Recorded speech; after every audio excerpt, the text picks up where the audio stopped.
more than one answer, of course, but there's kind of some clear mistakes that need to be corrected.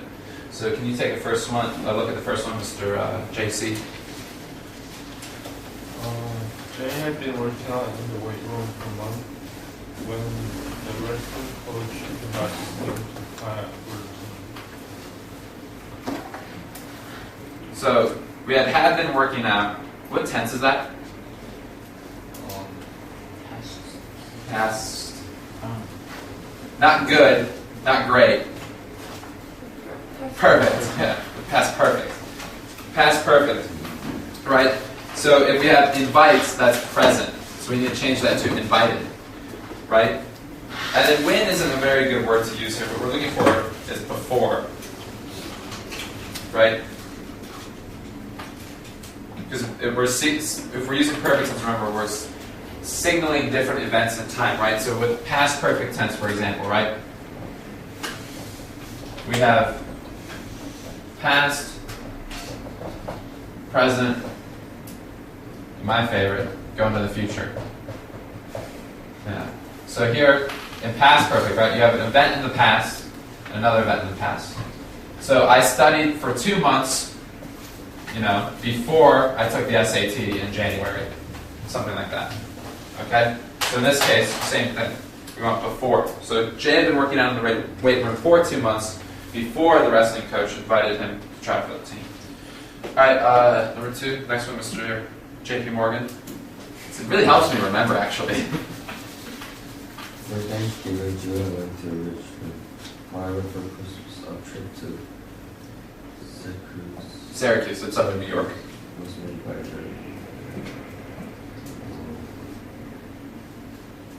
How did you change that, Mr. John? I just gave her a trip to Syracuse and then she went to Syracuse.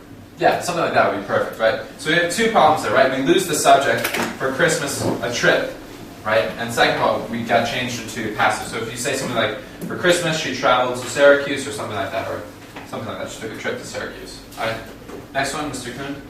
The movie is about how loyalty to a friend can create a moral crisis, whereas conventional values are challenged. I was going to change whereas, but Yeah. I couldn't think of the right. All right, that's okay. At least you identified the error. That's the key thing. All right, whereas. When do you use whereas?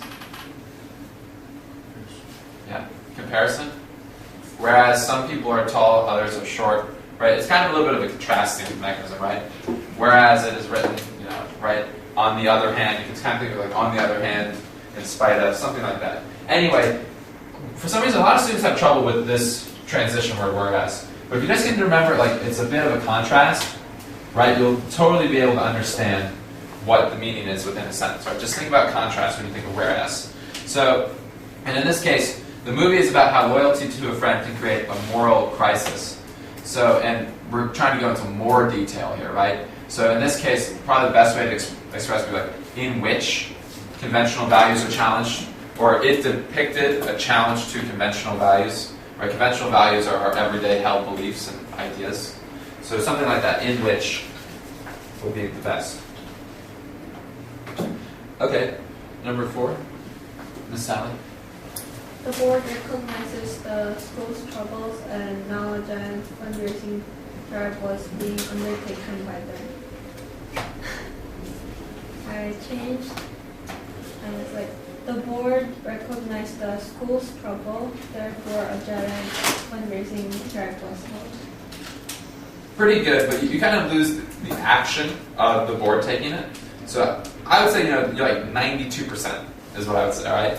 The board recognized, that's perfect, right? That's an important part. The board recognized the school trouble, and then you just make, like, and undertook a fundraising drive, or something like that. Or, and did a fundraising drive, something like that. If you want to keep the meaning as similar to the original sentence.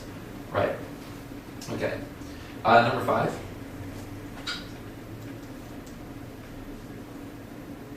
Ms. J. Yeah. The report said that years ago, city planners had envisioned building a facility that turns salt water into fresh water, but financial woes make that impossible. Yeah. Obviously, right? You just got that one right. So, but financial woes, you can tell that it's a contrast between their ideas. What's it called? A facility that turns salt water to fresh water. What's the name of that? You know what that's called? A desalination. Sal is salt. Desalination. Desalt it. Get rid of that salt. Desalination plant. Yeah. All right. Number 7. Students lacking financial resources can still go to college because they can borrow money from banks, for part-time jobs, and scholarships are available. The last part. Yeah, definitely. We've broken the parallelism, right? So, what did you change it to? Get scholarships, right? Get scholarships is a little bit informal, so you want to kind of be a little bit more formal. You could say, borrow money, hold part-time jobs, and apply to scholarships, or seek scholarships. But get scholarships can work. That's fine. I'm not too picky. All right, number 7.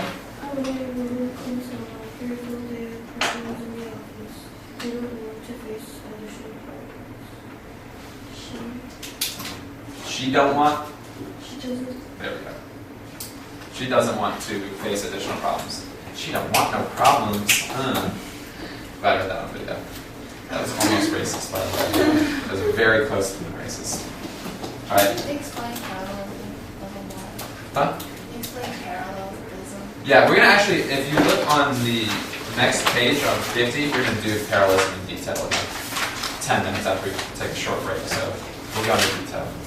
Yeah, parallelism is one of the main errors that you have to correct on the SAT. I would say maybe 15% of any given exam is going to have parallelism issues. So if you're aware of that one, it's so easy once you notice it. It's not a big deal. All right, next one. Jocko left for the university as soon as his breakfast had been eaten. Jocko, once finishing his breakfast, left for university. Was finishing his breakfast? Once. Once finishing his breakfast. Okay, I said was. Very good, right. Or Jocko left for the university once he ate or once he finished breakfast, something like that. Okay. This book uses iPhones all the time. I think Apple secretly sponsors them. Because yesterday we had an iPhone example, or 2 days ago. Number 9. You live over there, JC? Start calling you Christy. Just read it. Jocko left for the university. No, number 9. Turn your iPhone off. On put it into your backpack.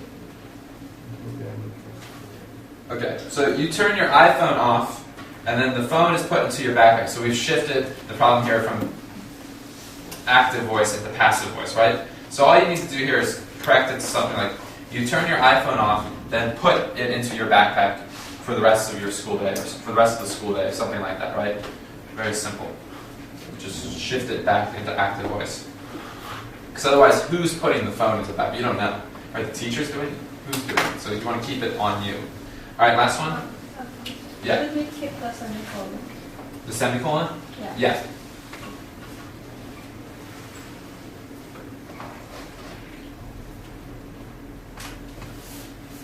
Okay, next one. When CEO announced her resignation, the workers have a meeting and decided to postpone their strike. Had a meeting and decided to postpone their strike. Pretty simple one now, right? Because the tense was screwed up. Okay, great. Let's take like a 2 or 3 minute break, clear our heads, and then we'll talk about some various issues in the next section.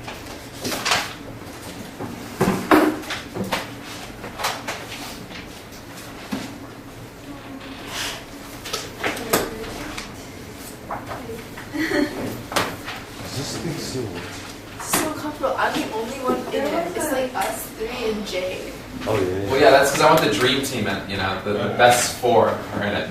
I keep them 3 in the back because I don't like them. I don't want the world to record them. You stay back as far as possible. Yeah, I would like to. Yeah. You don't have to do anything different. You're not in the shot at all. Yeah, I do not want to. Yeah. If I come here, I might be on it, so I don't No, that one's fine. It's only those 3 because I've used that camera a lot in here.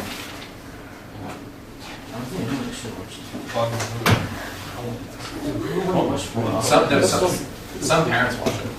너무 하이. They don't understand it. This is what he was saying. I got in trouble because one parent complained because I was sitting down. And they didn't think I was teaching. But it was when I was with your class, you have that room, right? There's nowhere to stand. If I stood in there, you guys would feel like I'm a monster leaning over you. You know, it's small in there. Oh, that's why you work. 아, really funny. It's just dropped. It's so funny. Here's what it's talking about. It's because, however, separated by a comma, you want the semicolon to be there. I'll show you what it's You're explaining. not on it. You're not on it. Because in general, you have a comma, however, Oh, kind of. because you have the two commas. Just stick out your head. Yeah. 여기, this is 다 나와. The idea before 나왔어. the junction, part of this one, we may believe that we may never come into contact with the law complete. And the idea after conjunction, it is written that everything is also complete. When a conjunctive adverb connects two complete ideas in one sentence, it is preceded by a semicolon and followed by a comma. So because there's two complete ideas. I don't know if it's easier for you to remember though, because considering that's just one question, to just do the way you've been doing it might be a better strategy. Because that's like one time. So if you have two full ideas, like, so let's look at this one. Right? So we may believe that we may never come into contact with the law. That's a full sentence, full idea. And also, it is written into everything around us, including how we see ourselves, right? So these two full ideas and full sentences, right? We have semicolon and however, comma, because it's two separate ones that are kind of related together. So if there was no however, then that would be the answer. Well, yeah, that would be the answer, but it wouldn't really make sense without however, because you need however to signal there. It's kind of like a but, it's a contrast. Yeah.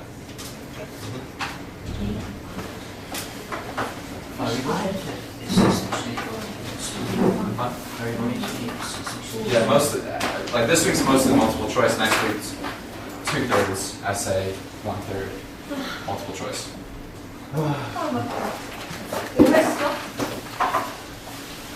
All I know is I have a lot of That's okay.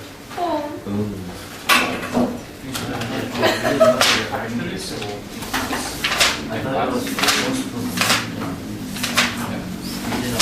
What page? 26. Yeah, I was trying to make it as easy as possible for you. Sometimes I my want to words get sing. changed.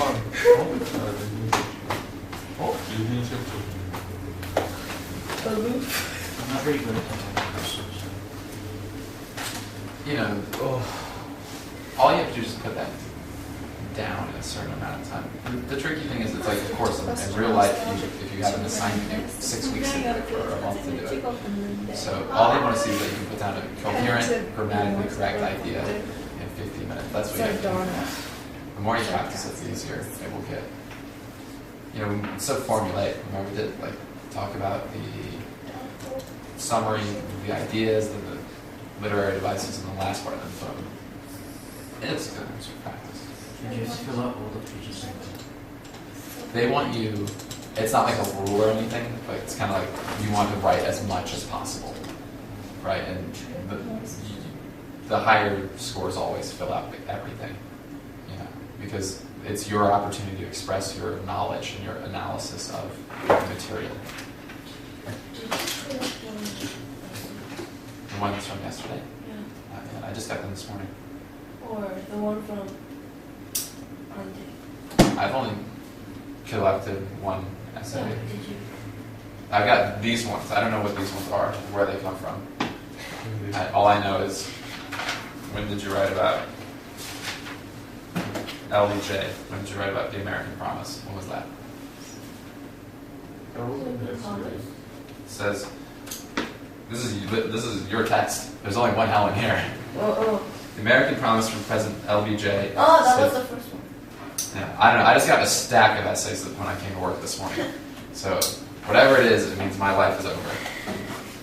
Yesterday, Scott was like, Sam has weekend to check the essay, so we should make him Yeah. as much essay before the weekend. I was thinking about that too, honestly, that you should give me a bunch. As much as I hate it, there's me, the lazy person that hates that idea, but there's me that wants to be a good teacher. Actually, that's a good idea. As much as I don't want to spend my Saturday looking at your essays. I just finished a master's thesis, man. I need some time. What's your weekend schedule? This weekend? Do you come I mean, to like the one normal weekend? weekend schedule. Normal weekend? You know, I normally don't work on Saturday and Sunday. What are we doing? Normally, I'm talking about usually during the, you know, I've got stuff to do this weekend. Normally. I mean, yeah. What about tomorrow? What about tomorrow? Are you coming tomorrow? Well, I gotta, I'm not teaching tomorrow, but I've got other stuff I have to do. Yeah. I don't think I'm coming. 오, 됐어. You're not? 어, Take your photos. It's 나도 Christmas. 난 가기. 진짜로 안 와? Yeah! PR Yeah, I want to is see free, the bag. but I, Oh no, I want to see the bag. Life. I don't even know your password anyways. Well, remember yesterday you were Very saying nice. you only had to write introduction, three Yeah. sentences. Oh, What was like this not like not the thing? He was like arguing that. I guess. Oh. And we go like really. 여기서 프로테스트 yeah, 할래? I was trying to be nice. Those are the core things. It's just the 아, 놀래. and, 진짜. conclusion. She said to like everything. Yeah, he said this. Full essay. 이거를 찍어가지고 이메일로 보내가지고 그러니까. 진짜? 이메일에서 이제 체크해가지고 이거 딱 곰플레이어로 딱 풀어가지고 보는 거 아니야 엄마 아빠들. Gun player is awful. 컴플레이어. It's terrible. You should use VLC. One of my friends really likes gun player, and I don't understand why. It's junk. You can apply the subtitles. You can do that in VLC as well. And VLC plays every media file. Yeah, yes, You can play every media file on Go Player. Yeah, but Go Player is just terrible. Who made it? Is it a Korean company? I think so. Makes sense. That makes sense. I'm just saying. What? Yeah. It only makes sense. Yeah, I'm sorry. You know, I saw your phone over there, but this is a quality phone, all right? This is not. Yep, right here, right here. Yeah, there we go. All right, see? Quality. Nah, pass. I think I won't say. Yeah, exactly. It's all the same. We're all slaves to them. It's fantastic. We all get to Apple worship our slaves. God. It's Yeah. only the slides. What is this? The bottom of a It's sneaker? good. They Yeah, copy it's a Samsung sneaker actually. at the bottom. They realize that you're foot. And that Do you have, they like, copy each other all the time. I have 50. Oh yeah. Yeah, and like they realize I a have bigger 50. screen. You're kidding. You know what? I'm not- Aren't they like If you $200 say like each? that, No, like $500. the best phone would Like be 200 to like the $1,000. phone in China Okay, where they let me copy everything. Actually, I've heard, $2,500 on I can't remember the name of this phone company in China, but apparently theirs is pretty good. It's like Oh yeah, that's $200 cheaper than a Samsung phone. I talking about driver But license though. basically the same. These are Like theirs America. is pretty good. But you I mean, understand. boring Their school. designs like Like, there's like no like, way there's that two you can do driver designs license. and their You know what, you designs drive. like both same as Samsung phone and iPhone. Yeah, well, yeah, but Samsung just copied iPhone at the beginning. Ooh, That's true, true. iPhone copied the LG chocolate. yeah. That's the LG That's chocolate. the first smartphone that came out, but no one knows about it. And then now It's made of Samsung- chocolate. Sounds like a good idea. If you're stuck on an island, you can eat it. Then how do you call for help? Kind of a I mean, chocolate over help. wow. I don't know. There's also the whole thing. It's like I just don't care about phones. Now you have You know when the I must. Wait, do you have an iPhone? Yeah. If you don't care about phones, should you go for a cheaper option? No, because I'm trying to look stylish. you know No, when- I like Apple Music's brilliant. I listen to so much music and it's perfectly just on my phone. Every song ever. The radio? No, Apple Music. It's just their streaming music service. Yep. It's $10 a month and you can just listen to everything forever. Sometimes cheap, like it's free songs. yeah. Free songs, but it's just like I don't know. I don't know. Like I used to, you know, I'm like you guys. You guys are too young. You don't even know something called Napster. This was the first computer thing for stealing music on the internet. It was called Napster. It was around in the same time you were born, really, 1999. And then, yeah, it was, you know, I was on the forefront. I was the leading thief of music back in the day. Oh my you know? God. I've been stealing music for as long as you've been alive. You know, but. Well, no, because it's easier. It's too much work. I gotta go download something, put it on my phone. I don't know. You can just pay $10 a month and stream it. No work. You have to think about your time. You know, like my parents are like this. Like they'll drive like 20 extra miles to go to a gas station that's 5 cents cheaper per gallon, but you just spent 20 miles and the extra gas and the time. It's like it doesn't make any sense. It does not make sense. All right, let's get back started. We gotta go to page 47, right underneath what we're talking about. Are you forever moved over there, Gino? What are you just? Yeah. That's right. They only really want to see this here. Yeah. This amazingness. Okay, so here are some of the other issues. You know, there are a lot of terms I probably throw at you when we're going over our multiple choice sections. You know, parallelism, faulty coordination, all these things. So trying to get it so you have a better understanding of what these things mean, so you know the errors that you might be making and how to fix them. So faulty coordination. In everyday conversation, people often use lengthy compound sentences made of several short sentences joined by and, so, or other conjunctions. In school on Tuesday, the lights went out and we were in the dark for more than an hour and the electricity was off, so we couldn't use computers, and we heard a car that hit a utility pole and the driver was killed and they let us go home early. Right? This is how we talk, you know? I was at school the other day and I saw this guy and he was all like, what? And I was like, no. I was like, what? So, whatever. Right? Like that's how we talk, honestly. So the problem is, obviously, it doesn't make any sense, particularly in writing, right? So, because if you look here in the middle, it says clauses of equal rank in a sentence are called coordinate clauses and are usually joined by conjunctions and, but, nor, yet, or so. Faulty coordination occurs when it's illogical or inappropriate to assign equal importance to two or more coordinate clauses, or when the connecting word fails to create a reasonable relation. Underline that 1 and 2 part. That's kind of key. Because the reason why is when you say that, it gives equal weight or equal meaning to these issues. And the next example gives you a good idea of this, right? So Tom was away at summer camp. This is an independent clause, could be by itself, and his parents decided to split up after 20 years of marriage. Which is the more important idea here? Summer camp or a divorce? Yeah, obviously, right? It's pretty heavy. Now, at the same time, you still want to express like where Tom was. Maybe that's kind of important to him, right? So in this case, you create a dependent clause, you know, and for the first one, right? And the dependent clause sort of emphasizes that it's of less significance than the independent clause. So while Tom was away at summer camp, his parents decided to split up after 20 years, right? It gives you a better sense. Same sort of idea in the next part, right? What follows is a sentence in which the conjunction and fails to convey a meaningful relationship, right? Ms. Sheridan has become the new assistant principal, and she's never been a classroom teacher, right? Same idea, like, it should be like, but she's never been, though she's never been, right? Ms. Sheridan has become the new assistant principal, although she's never been a classroom teacher, right? So it makes better sense for better unity and coherence. One more example, faulty. The plan will be a great success, or a great failure will be the result, right? Plan is the subject of the first clause, failure is the subject of the second. The plan will be a great success, or it will be a great failure, right? It keeps the subject in focus. So take a look at sample question 1 here and see if you can select the right answer.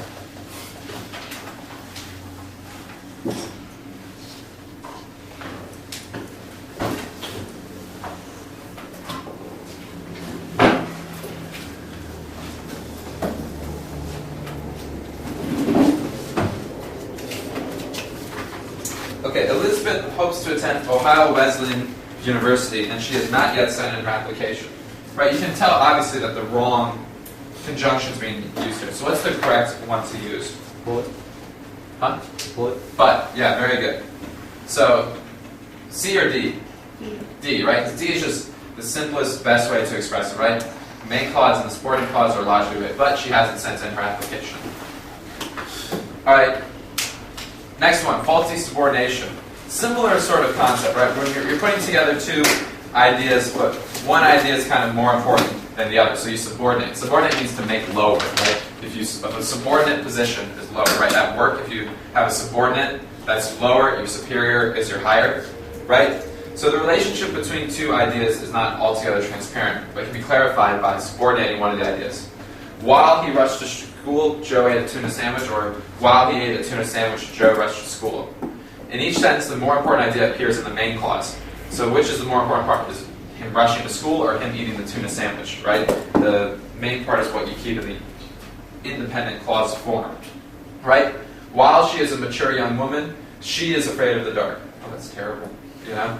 Same sort of idea, right? The important part is the fact that she is afraid of the dark. And then you've got other means to do it as well, right? Although she is a mature young woman, she is afraid of the dark, or something like that. I read in the paper where the fleet is coming back to Norfolk. You change it, right? You get all these samples and ideas here. It's pretty clear. So take a look at the next sample question, right?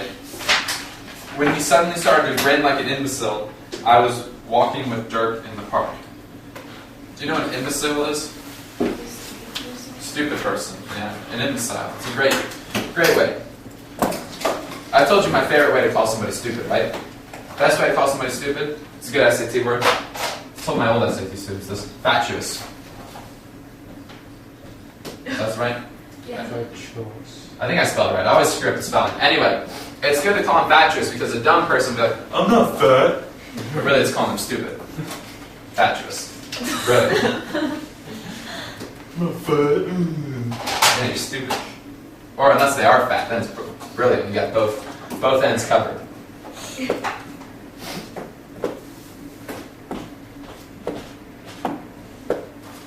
His name's Dirk. Dirk, yeah. It's a strange name. One of my friends when I was a boy was named Dirk. Never understood that name. Alright, what's the best answer here? D, right? Because it places the main idea in the main clause. Right, the main idea is he started to grin like an imbecile, right? We all know when our friends do that. So keep that in mind. Okay, and then parallel structure. This is one of the most common mistakes on the SAT, right? Orderly construction of a sentence keeps parallel ideas in the same grammatical form, right? The locker held a down jacket, aromatic sweatpants, 3 sneakers, 2 left-handed gloves, blah, blah, blah, blah. All of these are nouns. Every item listed as an object, each expressed in the same grammatical form. Same thing. I like skiing, hiking, to take pictures, and running. You can tell if something breaks that flow, right? It should be I like skiing, hiking, taking pictures, and running, right? We want the, when we have these little lists, always keep the same form. If it's a verb, it's a noun, or a gerund, gerund ing, right?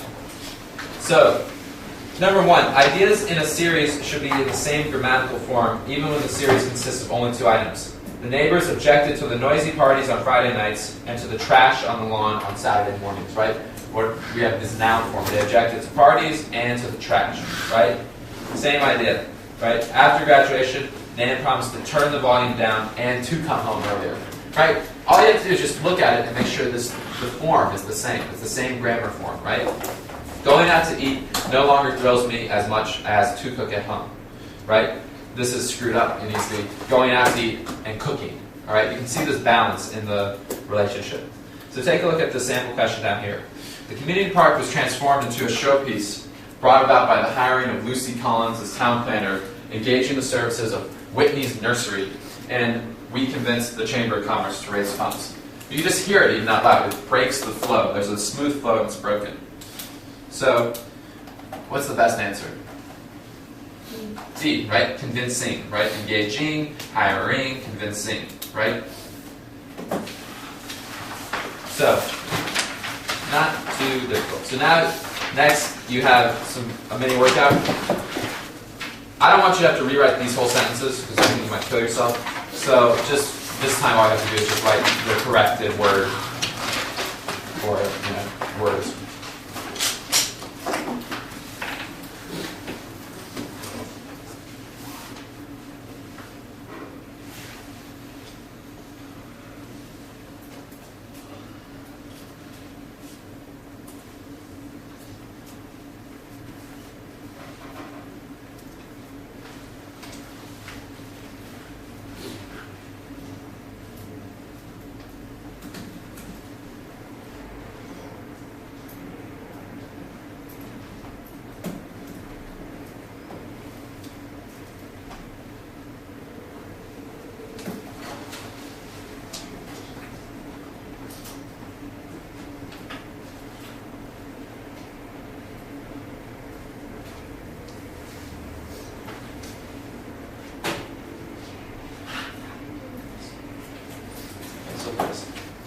Phillips is funny. Adjective, right? Interesting. Adjective. Inspiring. Yeah. Like, what if you want to be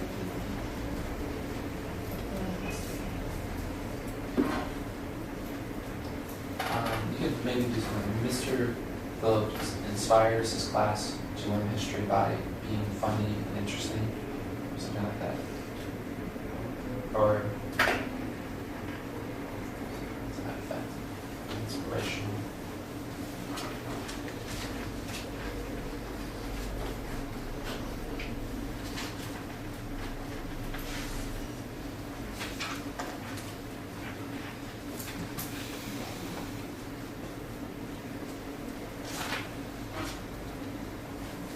Or you could say like, and inspiring to his history class, something like that, because it's implied.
These all have mistakes.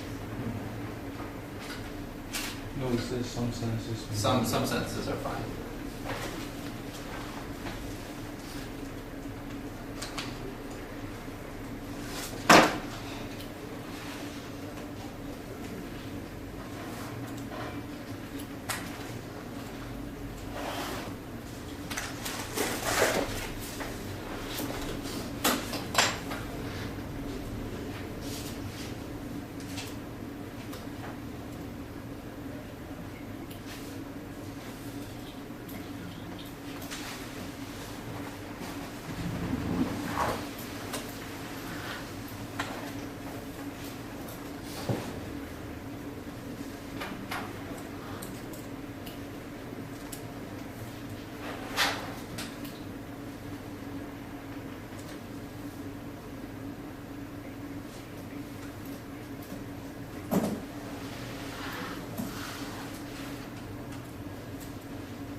Fun kind of changes that we can get.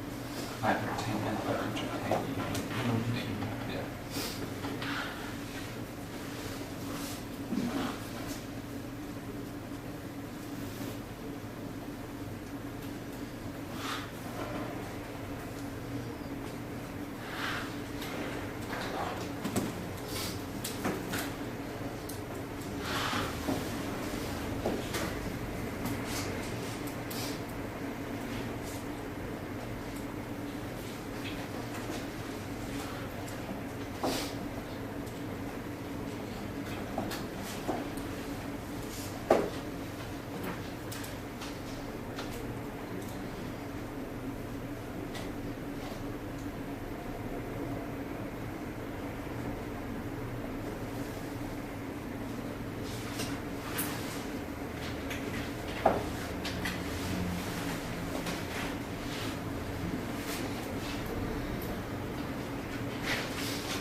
Take about 2 more minutes if you're not finished yet, and then we'll discuss these.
Number 1.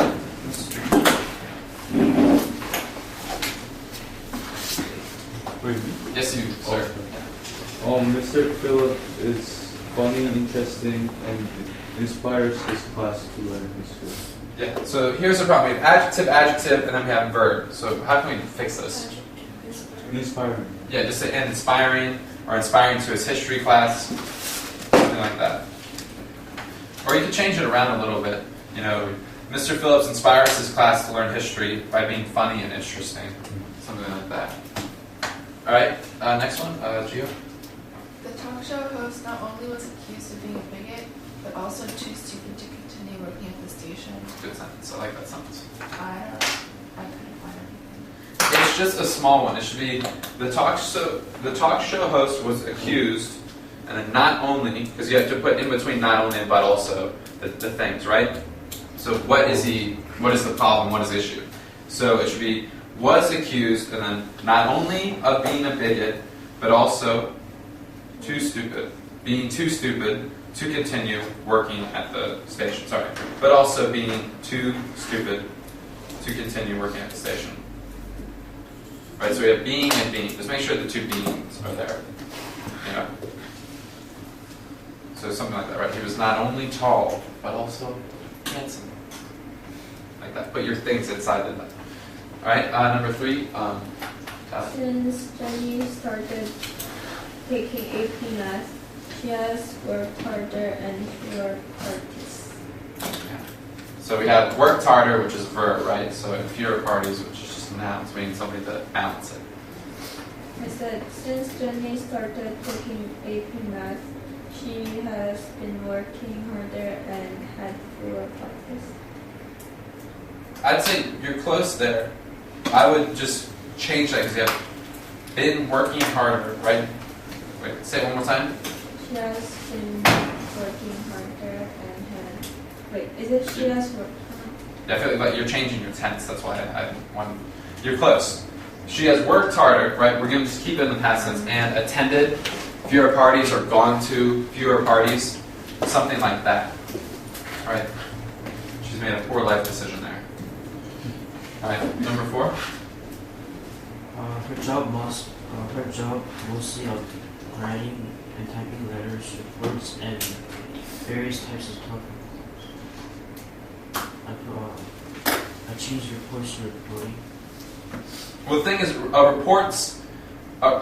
reports are a specific thing when you're working, right? It's some sort of report you make for your boss.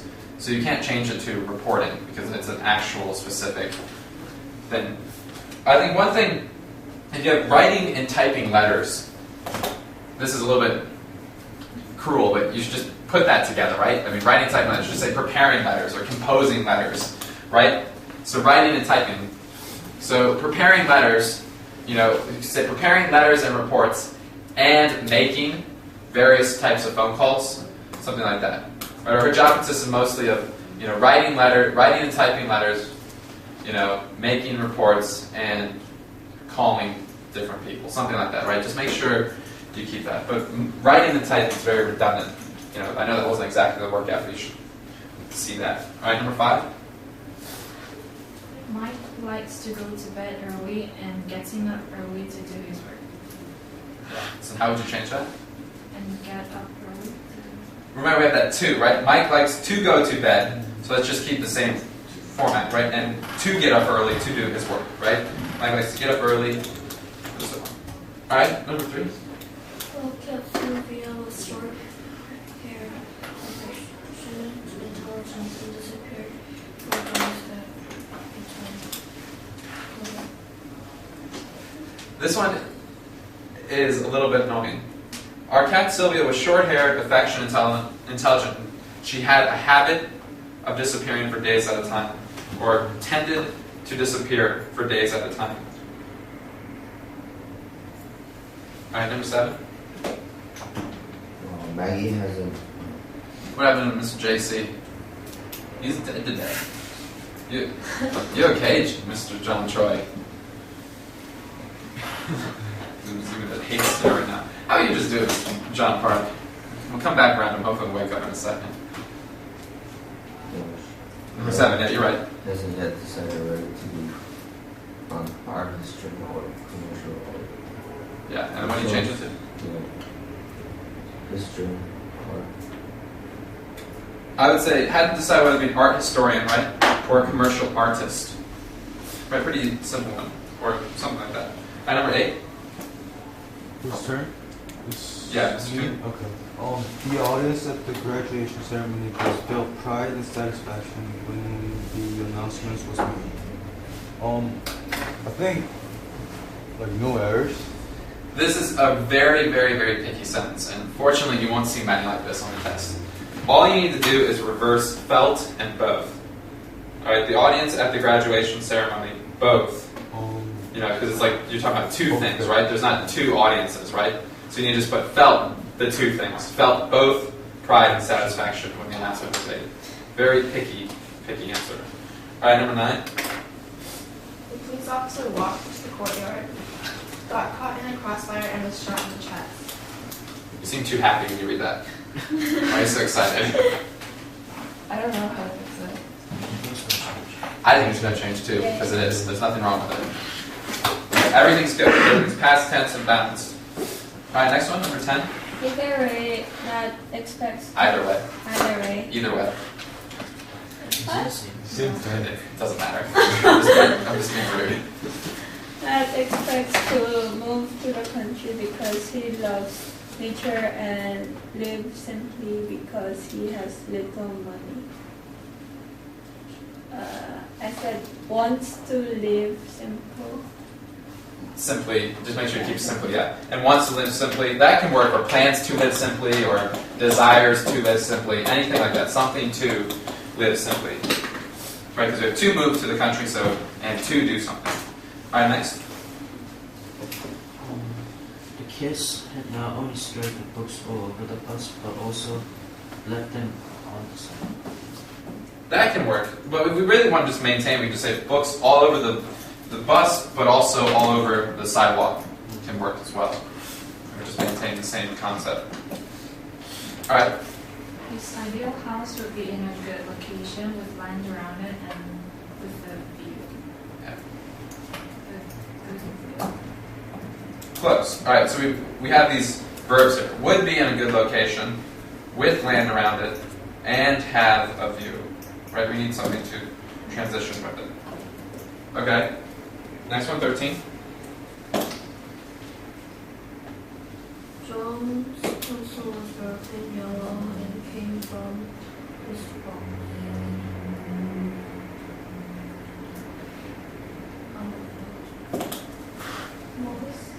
Here's the issue. We have broken yellow, adjective, then came from this box, right? Verb and then prepositional phrase. So you could just say Joan's pencil was broken and yellow and came from this box. Or Joan's broken yellow box. Sorry. Joan's broken yellow pencil came from this box. Something like that. Alright, number 14. So John Choi, you live now? This training in design with helping how to finish the house and Alright. So in this case, his training in design would help him know how to furnish and decorate his house simply would be the best way to do it. Otherwise, you can cut out a lot of that stuff. To furnish and decorate, or how to furnish and to decorate his house simply, something like that. 15? The landlady told him that he could not handle microwave in school and showers after 11 o'clock. These two passed the shower. Okay. Remember, if we have the word he cannot have a microwave, so we can have or, right? He can't do these two things. So he could not have a microwave in his room, nor, and the showers is a noun, so just make it a verb. Nor shower after 11 o'clock, right? Have a microwave verb, nor shower after 11 o'clock. So landlady's terrible. 16? Hearing no car, horns and buses, and to be miles from friends may cause him to become bored and restless. First of all, I don't understand this. Like, Like sentences and sentences. I don't know. I think somehow like we've dropped off Jim in the middle of nowhere, and we're trying to document how he's going to go crazy. Oh my god. Yeah, we just like literally kicked him out of the plane and said, "Let's see what happens to Jim." So that being said, so it's like in the middle of nowhere. So it's something like this: hearing no cars, so ing, right? Hearing, we have this participle form. No cars and buses, and being miles from friends may cause him to become bored and restless. Hearing and being, right? Matching these two INGs. All right, 17. Either the mouse will find a quick way into the attic or will not be signing for days. I send no change. In this case, it's either or, so you don't need or will. So you just say he will either die or live tomorrow. The mouse, either the mouse will blank or blank. Either or. No will is needed. Yeah. Either the mouse will find a quick way in the attic or he will die. Think about it simply. You will either become a great student or a great leader. No additional will. Either or. Yeah.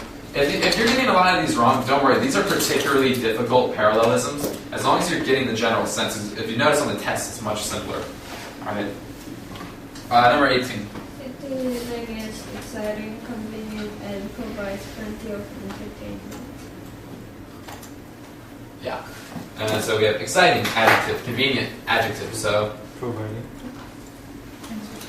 and just say and entertaining, right? Oh. Yeah. All right. Number 19. After winning the lottery, he will have an apartment in town, a house in the country, and a job in the city. Great. Yeah. Just erase fine. That's all you gotta do. You'll have these things. All right. And last one, number 20. I think that Adam has the ability to win his match. He beat Tom in the sectionals and emerged eventually as the best high school wrestler in the state. So it's all things that he had. Number 20 is really quite annoying. So he has these things. So we need to have a relative pronoun. You know, a relative pronoun, that, which, and the other one, who. So in this case, he has the ability. So we're going to just change it to that he will defeat Tom and that he'll emerge, right? Because these are things that he has, right? He has this, or he has that, and that, or this, and that, right? So he has. I think Tom has the ability to win his match. What else does he have? That he will defeat Tom, right? And that he'll emerge. He's able to do these things. This is the things that he has. Okay? I thought it was describing that Not what he will do. Well, that's what it is describing, right? These are the things that he can do, right? I am able to do these things, right? And predicting in the future. Okay. Last thing we work on today, a little bit simpler, thank God. It's just active and passive construction. You know this very easy, right? Passive, the curtain was raised at 8:30 sharp. At 8:30 sharp, the stagehand or Marianne, the production assistant, raised the curtain. Active, right? There are times, however, when you do want passive voice, right? In the passive version, curtain time is the important fact. Who pulled the rope or pushed the button is besides the point. Other occasions when a passive voice sentence may be appropriate or even preferable include when the point of the sentence is to reveal the identity of the actor. Tommy, an 8-year-old boy, hacked into the agency's computer system. The agency's computer system was hacked into by Tommy, an 8-year-old boy. So in that case, it makes it more surprising, right? A little boy hacked into the FBI. When you want to conceal the actor, right? Same thing. Sorry, I lost the library book. Passive, sorry, the library book has been lost, right? Sam, did you break my computer? The computer has been broken. That way I don't have to say that I did it. You know, Mom, the computer has been broken. Not my fault. It wasn't me. Or when you want to avoid using gender-based pronouns. Every member of the marching band must return his or her uniform. Uniforms must be returned by every member of the marching band. This is good because, you know, if you use his, you know, women will get mad at you. If you use her, men will get mad at you. There's no gender-neutral pronoun, so it can work like that. Transforming a passive sentence to an active one may take a bit of doing. 6 weeks were spent preparing for the voter registration drive.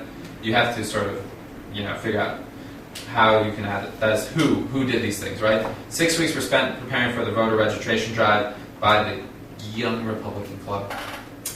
Good old organization. The version contains more information than the original, but still emphasizes the action, right? Complete the transformation from passive to an active sentence by saying something like, the Young Republican Club prepared for the voter registration drive this week. It gets the sense, right? So you get a sense of the way to use it. So take a look at this sample question here. Annapolis was attended by her brother, her cousin, and 3 of her uncles. That's the U.S. Naval College or Naval Academy.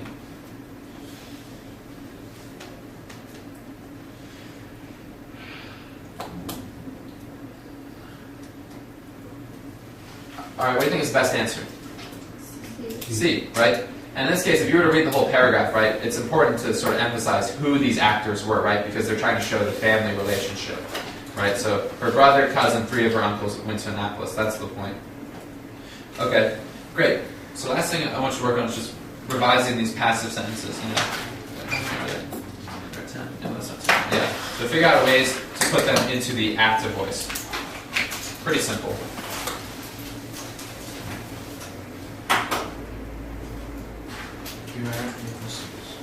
If you can do it without rewriting it, you can do that. Whatever the easiest way is fine.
Write everything.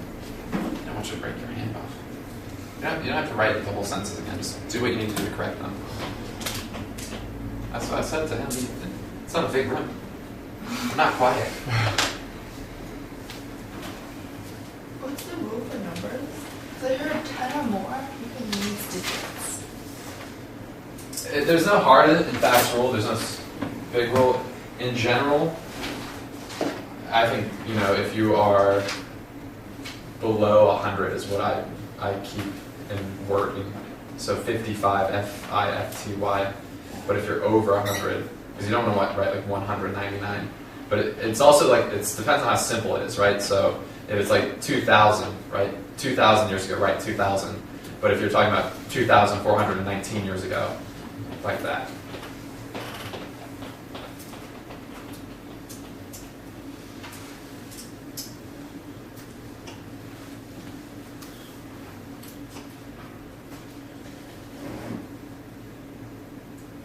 Okay, let's take a quick look at these. All right, Mr. Kuhn, number 1.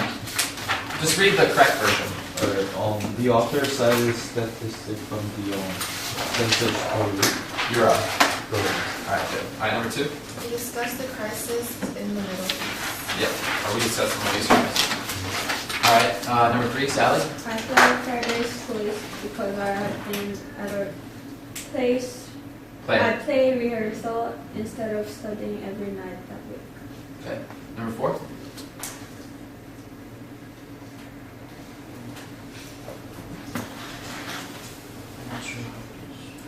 Well, this is one of those ones where you kind of have to use your imagination with it. So, our week-long college tour. So you might want to say something like, we drove to Portland at the beginning of the college tour, or something like that, at the beginning of the week-long college tour, right? Or our week-long college tour began with the drive to Portland. And that makes more better sense. All right, number 5. Captain Ahab and his crew. Captain Ahab. What do they teach you in school? This is famous. They don't teach. You guys knew that was Ahab, right? What book? Even if you read. Moby Dick. You don't know. No, you don't know the things. Moby Yeah. Dick. I teach my novel class, and every day I say to them, "What do they teach you in school?" Because they teach you numbers. You don't need to know numbers. You need to know Captain Ahab, a man in pursuit of a whale.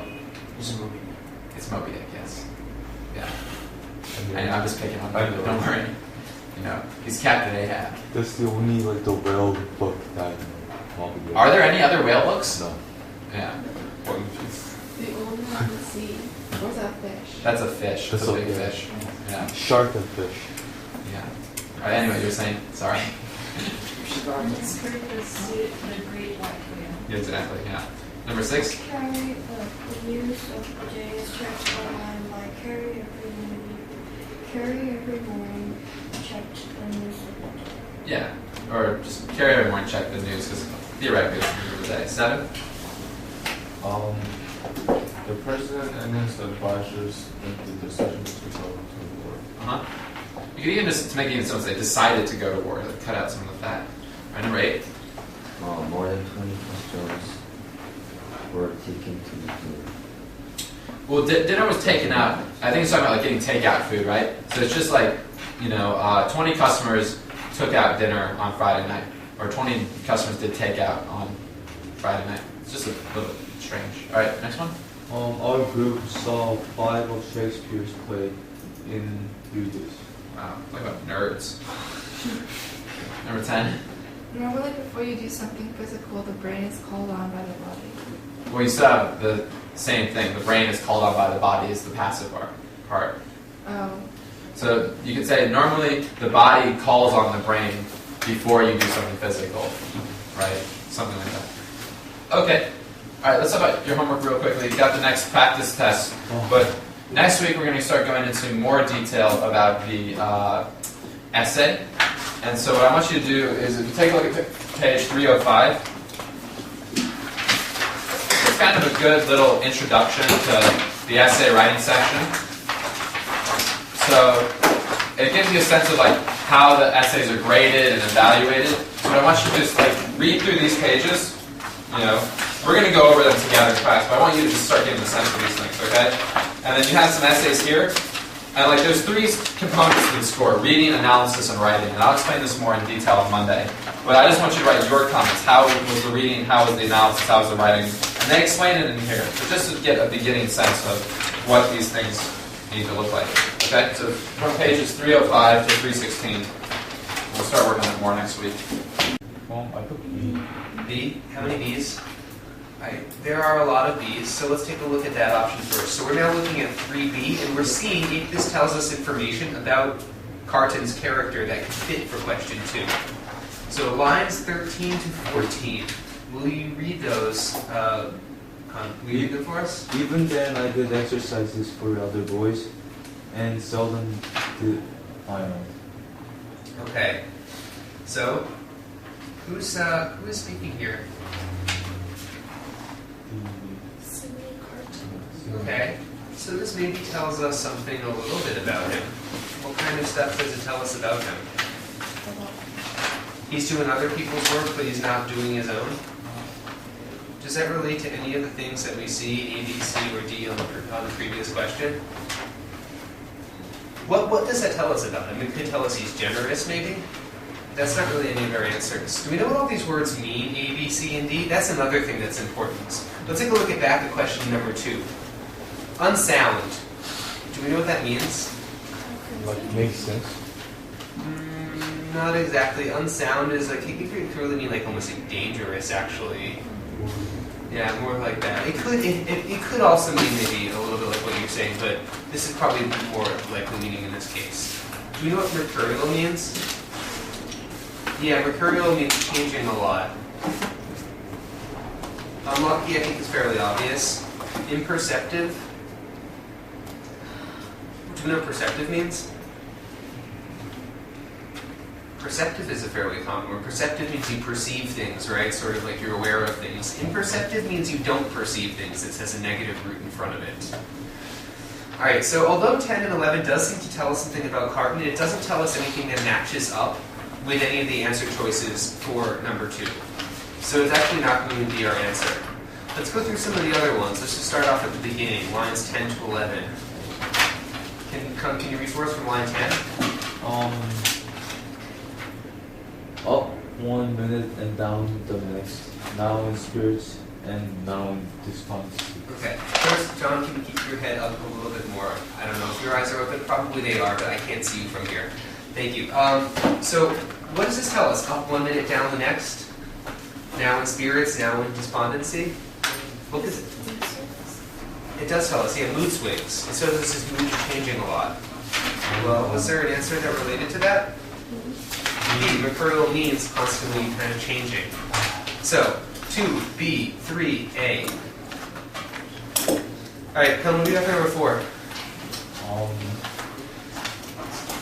I could see. You could see. You know your answer is wrong. I know. Do you know what the right answer is? Yes. It's marked. Okay, just be honest with what you had for trying to. Because again, you know, if you got it wrong the first time, we want to know. Who else put C originally? What did we put? D. Most of those D? Any other Ds? Actually, I don't know what jubilation means. Okay, good question. Well, what did we predict about spirits before we looked? This is actually the question we just answered. It's related to the same phrase. But what did we predict about spirits before we look at our answer choices? Remember, we want to go look at the word in context. So remember, we had this phrase, up 1 minute, down the next. Now in spirits, now in despondency. So I think the up and down is the key to answering this question. Does anyone know what despondency means? Either? Yeah. So despondency is like depression. Spirits is probably going to mean something like happiness. Again, the up and down. Good mood, bad mood. Alright, and yeah, jubilation means like happiness. 5? I got A. A? Cool. What else do we have? Other A's? How many A's? About a lot of us. A is the answer. Alright. Can I also get the answer? Can you also get, you don't have your answers, so you don't know what you Oh, I have some, but You didn't circle all of them? yeah. But Okay. because It's okay. I skipped the first question because it was hard. And then Oh, okay, so that's why you don't have the answers written in for it? It's all it's C shared. anyway. Oh, they're in here. It was all C anyway. I don't know. Can you, what? I didn't fill out the second. You didn't fill out the second one? Yeah. Alright, a lot of people didn't fill out our stuff. Here's what we're going to do. Those of us, is there anyone else who didn't fill out everything? Alright, we need it, you can get it too. Here's what we're going to do. Those of you who did not fill it out, I'm going to give you right now 5 minutes to take your answer sheet, Oh. to fill it in, to grid it in on the book, and then we're going to give our answer sheets back. Okay, the rest of you have 5 minutes that you can use for pretty much whatever you want as long as it's related to this class. Something like study. So you can be looking over old problems, maybe from your book. I'm happy to answer any questions that you had in the past. What if I just like circle a few questions? That's what you should be getting your answer sheet for now and doing. I think I know. If you're certain you remember your answer, but maybe sometimes it's a little hard to remember your answers, I don't know, it's up to you. If you're certain you can remember them, you don't need it. But instead, if you're certain you remember them, then circle them right now. Alright, but anyways, you should have that stuff. Yes? So I started homework with another practice test. Yeah. At the time.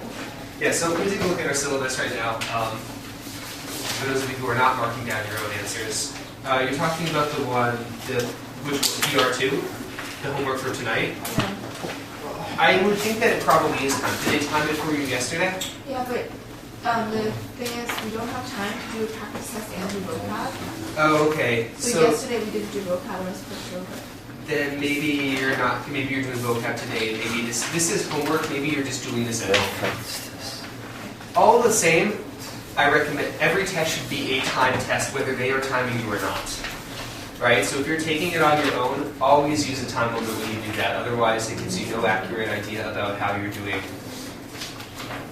So yeah. And just as a good note on the schedule, like at our upcoming stuff, it seems like we're going over. We have a lot of tests coming up. All right, so I guess the homework technically for tonight is practice test 2.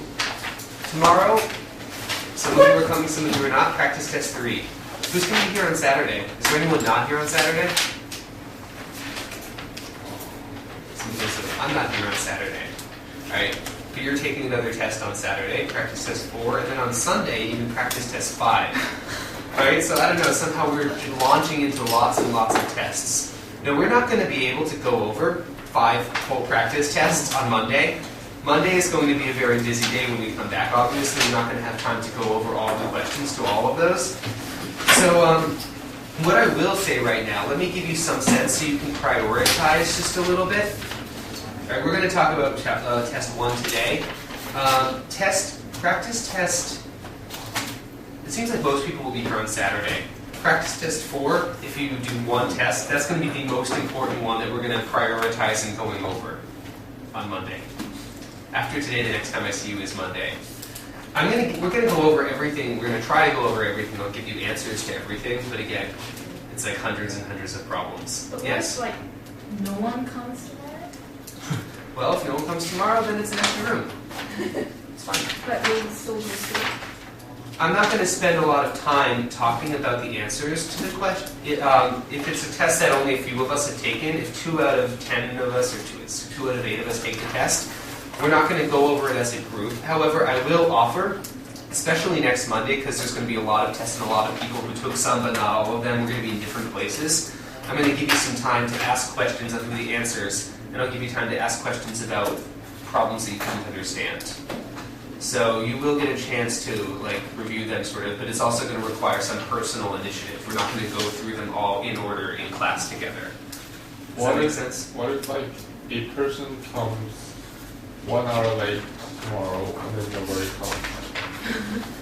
And then no one comes? They'll be here. There's going to be a TA here or someone's going to be here. Is What do you there a think? full test? I think they're giving you a full test, yeah. I'm not 100% sure. You can ask them about this stuff. Know the days you're going to be here and the days you're not going to be here. And as we were suggesting before, get the tests that you're not going to be here for. Even if they see if they'll give them to you, maybe you can look over them a little bit at home too. Yeah. Anyways, practice test 4 will be the one that we really focus on going through the complete test and reviewing it in class on Monday. The rest, I think I'll just give you the answers, and then I'll give you a chance to ask questions about what you need to know. Did everybody get a chance to copy down their answers onto all of their tests? All right, so we can pass the answer sheets back in now. Is that going to be the PR test for students? Yeah, there's a PR test. It's homework tonight. I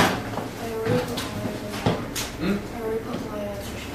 You already put it down there? I don't take afternoon. What's that? Tomorrow? Yeah, Oh, in afternoon. 또? Where was it? It was in the SAT. This one? Yeah. Such as Oh, reading book. okay.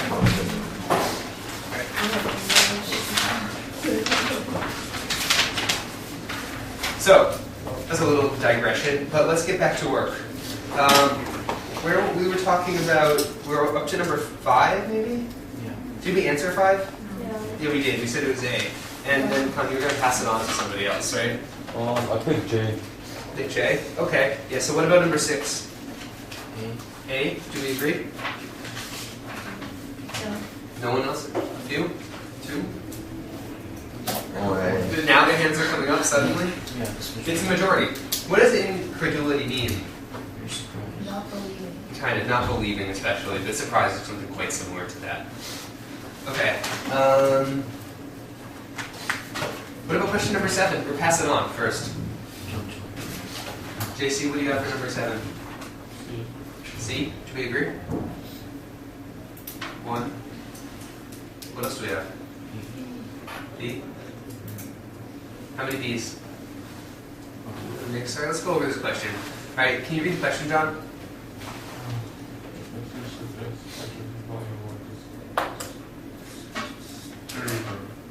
Okay. So there's actually a lot of things that we can test, but we want to answer this with question number 8 also and see if we can pair them together. Do we happen to know the answer for 8 while we're at it? John, what do you get for number 8? C. C? Anyone else have C? Okay. Well, let's take a look at, what other answers do we have for 8? How many D's? With number 8? 8. Yeah. D. I guess D is our most popular answer. So let's take a look at that first and see if it says anything about Striver that we can then connect to the answer choices that we have in question number 7. Alright, so 63 to 68. John, will you read for us there from 63? Do you know Sydney said Mr. Striver, looking at him with sharp eyes and slowly drawing a hand across his forward face, even though I rather thought at the time that you sympathized with the golden-haired doll and were quick to see what happened to the golden-haired doll. Okay, so first of all, the golden-haired doll, what are we talking about? Or who are we talking about? This is Miss Minette, pretty girl in the court that he saw. Right? And who's Sydney? Do you know Sydney? Said Mr. Striver? Who is Sydney? Carton. He's talking to Carton.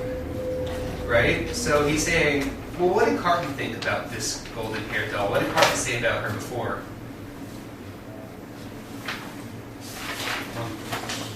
Does Carton seem to like her? He keeps saying, no, she's not pretty, no, she's not pretty, and here he is, he's saying, well, I think you sympathized with her. What do you think sympathized with in this case means? You understand what she's saying. Okay. Could mean, usually sympathize means to understand what someone's feeling. To sympathize with this golden-haired girl probably means something more like liked her, or into her, or like you noticed her, or you were looking at her a lot. Alright, so does this relate to any of our answer choices for question number 7? Seems pretty similar to C. Alright, although Carton is insisting, no, I don't think she's pretty, I'm not interested in her, he seems to be asserting that he doesn't believe in that. Alright, so 7C, 8D. Let's move on to question number 9. And JC, I think you got 7 right, so you can pick someone else. Who's gonna go? Sally. Okay. Sally, what do we have for number 9? Income, A. A. We have A? Anyone else have A? Okay. What else do we have then? It's not a majority. D? Any other Ds? Anyone else want to weigh in? Silent people? B? Any other Bs? We're going to need to go over this question clearly. Yeah, so it's asking us about the word desert in line 79. Well, let's read it. So line 70, I guess we should read from the beginning of that sentence. Which is in line 76. Sally, can you read from 76? When he got out of the house. When he got out of the house, the air was cold and sad. The dull sky overcast. The the river darkened dim, the whole seemed like a lifeless desert. Okay, so be careful here. This is not asking us for the meaning of the word desert in context. This is not the typical vocab in context. It's asking what it refers to. Not what does desert mean here, but what is it referring to. So what looks like a desert? Is he really in a desert? No. It's talking about the scene, right? The Cascade and the river. And where is all of this? It's in London. So, yeah, B is actually our answer. If we got it wrong, I suspect it might have been from misinterpreting the question. All right, moving on to question number 10. Sally, what do we have? C. Do we agree? What else do we have? D. Any other B's? D. Got kind of a mix. We're going to have to go over this too. Okay, it's asking why these tiers are wasted. Maybe we need to read this whole section like 85.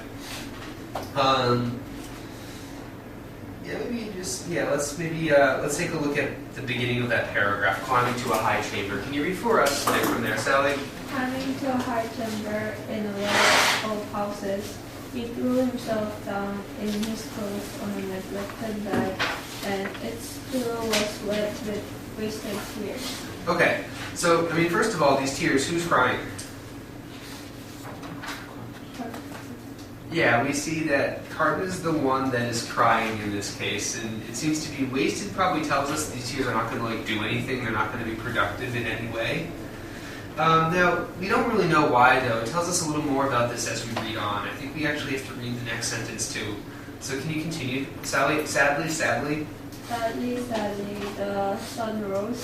It rose upon no sadder sight than the man of good abilities and good emotions, incapable of their directed exercise, incapable of his own help and his own happiness, sensible of the blight on him, and resigning himself to let it beat him up. Okay, and I think that's a long sentence, and there's probably some things in it that are difficult to understand, so let's try to break it down.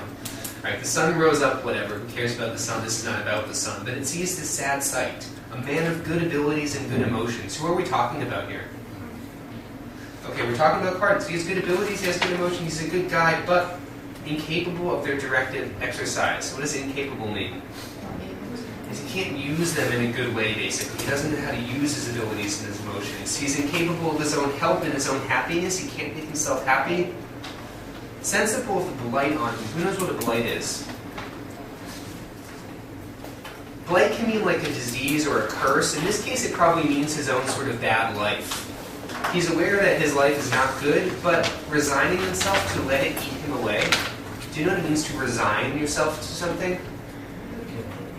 Kind of. You're sort of giving up fighting. You're accepting it. Like, so he's like, wow, my life is terrible, but I'm just going to let it destroy me anyways. I'm not going to bother to fight back. What is that most similar to? Maybe. Yeah, he's probably not going to change his ways. He's just going to continue with his pathetic life.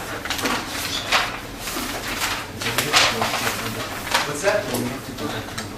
Oh yeah, we have to go back to number 1. Thank you. Right, the danger of skipping questions is sometimes that you don't remember to go back to them. So always please do that. Thank you, Jay. What's this passage mostly about now? Having read this whole thing. C? Yeah, really most of this is about Carton. We can tell so many of these questions are about Carton's personalities. I don't get this passage. Don't get it? Like, what do you mean don't get it? Like, what is it about? Yeah, like the written stuff. I don't know why that happened. Okay, well, right, so we can't really ask the question of why that happened, because again, this is an excerpt from the novel that's been taken out of a much longer thing, and these are references to scenes that we haven't seen. They might place some value in the novel, but they don't really, you can't like ask why they're included here, because they're not like part of the main idea. Which might be why they didn't ask too many questions about them. So this is one of the dangers of this type of passage, like these sort of fiction or like novel narrative literature passages, is that there might be stuff that just like is kind of like outside the main idea, and you have to kind of just ignore that. The reason they probably kept it in somewhat, the reason they didn't cut that out entirely, was because it does reveal some things about Carton's character. Like whatever happened with this woman. fact that maybe he likes her or something but is afraid to admit it, maybe that is significant in some way. All right, question number 11. We're moving on to the next passage. Sally, what do you got? B. B? D. D? Do we agree? No. B. B. I put B. Both of us are saying B? How many B's? It's currently the majority. Yeah, B is right. Seems to sort of support that. All right, what about number 12? B. B? Do we agree? Got a few B's? 3? Yeah, B. 4? 5? It's a majority. It's wrong. Alright, so we need to take a look at it. Now, I don't know, does anyone happen to know the word collusion to begin with? Is this something like like against? Collusion is usually kind of two or more groups or people working together, kind of like, so you'll hear maybe about like, usually in kind of a negative way, like you might hear about like two companies, alright, they had collusion, they worked together to keep the prices high. They made a deal, we're both going to raise our prices together. Alright, so let's take a look at it in context here. Line 18, maybe we need to read the whole sentence. Okay, maybe from, well, let's just read from like line 16 actually. 17, middle of the sentence. But that these nations, can we have Sally read from but that these nations, like the middle of 17? But that these nations were forcibly abducted with the collusion of the world's most heinous, fascist regime. Okay, what is the world's most heinous fascist regime that it's talking about here? In context? The Nazis. Right, so we're talking about some land. The Baltic, it's an area, right? And this is area that Russia took, but they did it with collusion of the world's most heinous fascist regime, the Nazis. Basically, it's saying the Nazis helped them do it. With danger of the Nazis doesn't really make sense with separation. Conspiracy, A is our answer. Do we know what conspiracy means? It's like something that, so, like, for example, like JFK death is a conspiracy. Okay, we can consider that. So conspiracy is usually something that's like, we think maybe there's someone who has secret information about it. So there are conspiracy theories. They say that actually the CIA killed JFK. There are conspiracy theories. They never landed on the moon. They just faked it. They just took a video. Right, that's what a conspiracy can mean. In this case, a conspiracy is the secret agreement between the Nazis and Russia to give this territory to Russia. That's what it's referring to here. All right, let's move on to the next question, to question number 13. A. A? A. Do we agree? How many A's? B. It's the majority. It's right. Sally, pass it on.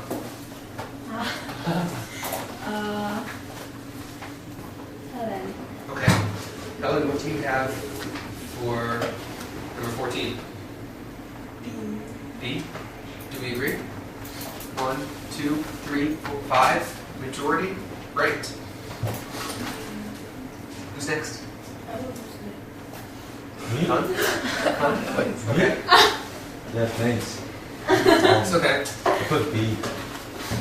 Hmm? I put B. No, it's You 15. put B right? for 15? Yeah. Do we agree? Yeah. What else? Don't. D. Most are saying D. How many D's? The majority is right. 16? I put C. Put C? You don't have your answer sheet anymore, do you? No. Okay. You put C? Do we agree? Wait, I do. 3? We need one more person for majority. Oh. We don't have it. All right, let's take a look at this question. All right, but it's asking about the meaning of the word burden. It's a vocab and context question. So let's take a look at the line 66 and let's see if answer C actually fits in this case.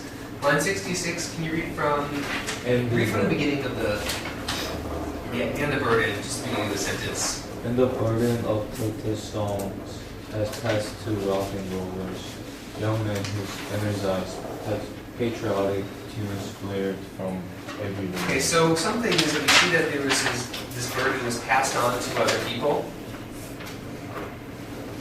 Burden of what? Okay, so passed on other people. So now these other people, these rock and roll players, are the ones who have to write these protest songs. What does that sound like? Does responsibility fit? What is a responsibility? Something that responds. Yeah, it's something that is like, you know, maybe it's their duty or their role. It fits pretty well. Right? Need is a little too extreme. It's not something they absolutely 100% need to do, but it's like their task. If they don't do it, maybe no one else is going to. Alright, so it's correct answer. You can pick somebody else to answer question number 17. Hi, Juan. Okay, hi Gina. What do you have for number 17? C. C, do we agree? Yeah, C. C? It's not a majority, what else do we have? How many D's? This kind of seems to be a lot of us, so not complete majority. I just want to go over it. Alright, let's read the question. Gina, can you read the question? Primary rhetorical back to the last sentence of the passage is to. Okay, let's just read the last sentence. Rhetorical questions are good ones to go over anyways, because maybe we don't know all the terms. Can you read from the last sentence after? Or seduction, sorry, sedition. Sedition hung in the wind, waiting to be denied. Okay, what is sedition first of all? To go against the flow. Yeah, so like protest, right? They were like protesting, waiting to be denied. Is like, yeah, you were right. Come and try to fight us. You have the guts to stand up to us. All right, so a lot of us are saying the answer is D. Read answer D for us. Estonia held song communicate the sense of optimistic tension that Estonians felt after the night song festivals. Okay. Well, wait a minute. That's not the question that we did, is it? We're on 17. Yeah. You read the answer choice for. You read D for 18, didn't you? I started and then I realized it. Oh, okay. Okay, I was trying to follow you. I was like, all right, sense of optimistic tension they felt after the night song festivals. Does that fit in here? Is there some tension? Is there some optimism? Yeah. Yeah, they're fighting. They're like, okay, we've made our stand. Are you going to fight us back, or are you going to let us get what we want? So that does actually fit pretty well. All right, let's take a look at question number 18. Gina, what did you have? Which of the following does the passage suggest about Estonia's relation to the Soviet Union? It's great, beautiful reading. We don't, this is C. Do we agree? All right, we don't have the majority, I think. Well, what other answers do we have? What else do we have? Do I need to ask each and one of you individually? JP, what do you have? D. D? JC, what did you have? Actually, I'm not sure. All right, let's go over this question. All right, I think it's probably a good one for us to go to. All right, so we just read it. But it's kind of a broad question. Estonia's relation to the Soviet Union. What was that? I guess was C the most popular answer? We had 3 C's. I think we had 3 C's. Let's test that out. You know what? Actually, a better idea. I would like everybody, whatever answer that you picked, I wanted to spend the next 30 seconds to a minute searching for evidence. Remember, the official name of this is evidence-based reading. So find me some evidence that would support your answer. That's fast. Gian has evidence already. A nation of barely 1 million bird. Where are you reading? Can you tell us the lines you're looking at? 27. You're looking at 27? This sounds right. A nation of barely 1 million, burdened with 500,000 foreign settlers and 100,000 Soviet troops, could not threaten the Soviet Union militarily or economically. Okay, so what does that tell us here about Estonia? They're small, right? They don't have enough power to fight back against the really big Soviet Union. That is a pretty good justification for answer C. There's no way they're going to beat Soviet Union militarily, so you have to find other methods of protest. Okay, cool. We got that one right, so pass it on. Hannah. C? Hannah says C. Do we agree? Yeah. How many C's? Raise up your hands big if you had it. It's like half of us. No. What else do we have? A. How many A's? Seeming kind of an even split between the two. All right, so Hannah, read the question for us. The author implies which of the following about Estonians song festivals. Okay. Well, this is one that we actually don't have to search too hard for the evidence because the evidence could be right in the next question. All right, so while we're at it, Hannah, what did you get for number 20? B? Any other B's? Raise your hand if you said B. What else do we have? So it seems like the people who picked D, A for the first one said D, the people who picked D for the first one said B. I see some sort of logical pairing. Let's examine both of these. All right, so since you're on this question, we're going to look at our things first. What was it you said for 20 again? B? Okay, so let's take a look at B and see if this tells us something about the Estonian Song Festival. So 44 to 46, everyone follow along. Kevin, you can read for us here. Festivals were a nationwide phenomenon, as were similar festivals held in Latvia. Yeah, as we've seen in Latvia and Lithuania. Well, what's a phenomenon? Rare occurrence. It's an occurrence, usually a rare occurrence, or it could just be like a big event in this case. And nationwide. In other words, what does that mean? It happened all over the country. All right, so what are we saying? What is this support for? What answer is this supporting? C? Well, let's take a look at answer choice C and read C for us. Hannah, they were, I'm talking about in 19, they were unique. They were unique in size and format to the country where they were found. Do we see them being unique according to this? No, in fact, it tells us the opposite. It tells us that they had similar ones in other countries. All right, so we can probably cross this off. What was the other answer a lot of people said for number 20? A lot of people said D. Let's take a look at D and see if it's right. 79. Yeah. Can you read for us from line 79? That's the beginning of the last paragraph. This was the heart of the singing revolution, a spontaneous, non-violent, but powerful political movement that united Estonians with poetry and music. Okay. What is this supporting? A. They afforded, can you read answer A for 19 also? They afforded Estonians a medium through which national and cultural pride could be expressed. Do we know what median means in this case? Something like Kind of like a method, like a way of doing it. Right? It means like it gave Estonians a way to express their national and cultural pride. Non-violent, powerful political movement that united Estonians with poetry and music, that does sound kind of similar. Right? They're not allowed to directly say things that are like pro-Estonia, because if they do, they're probably going to get in trouble with the Soviet Union. But through these songs and stuff, they're able to sort of still express themselves, their inner pride for their country. So, yeah, that is our answer. So, again, to recap, number 19, the answer is A, and 20, the answer is D. Okay, on this one, let's move on to the next. Kiana, what do you have for number 21? D, do we agree? How many D's is that? 2, 3. Kind of most of us. Any other answers? We'll quickly look at it. So it's only half. It's not a majority. We'll see if D holds up. Read the question. which of the following claims is supported by the text? Okay, so a lot of us are saying the answer is D. And sorry, honey, you're reading a lot, but can you read answer D for us too? The Soviet Union's gains. The Soviet Union's gains stretch from the Baltic Sea to the Black Sea. All right, so let's test this out.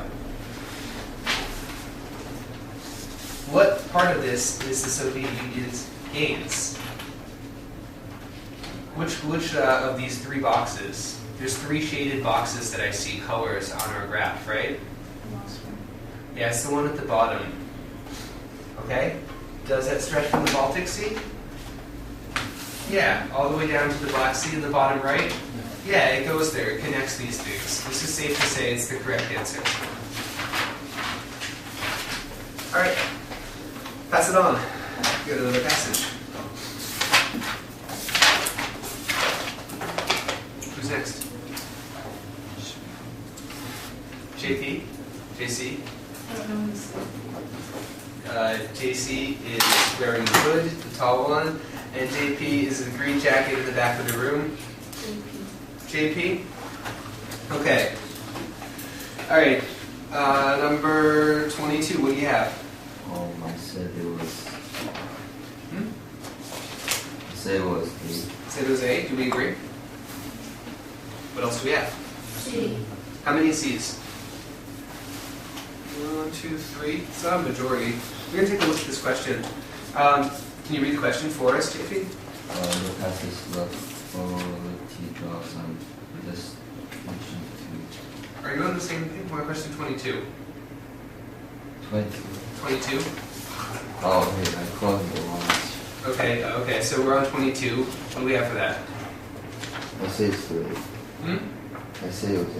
You said it was A? Okay, so read the question for us. The position? The position that left for the T places Okay, well, so who is La Follette? Oh, Senator. Senator. Okay, yeah, he is a senator. Okay, we might be able to answer some of this from the context alone. All right, so can you read the context alone for us, JP? Like the second part of the context, like in the speech, La Follette. In the context, like the blurb, the italics at the top of the page. This passage is. Yeah, the second sentence in the speech. In this speech, the poet expressed the special importance of free speech during the times of war and the relation between free speech and democratic government. And these are kind of big main idea questions here too. We say he's talking about the importance of free speech in times of war and the need for free speech in a democratic country. Does he feel like the government is allowing free speech? No. Is he okay with that?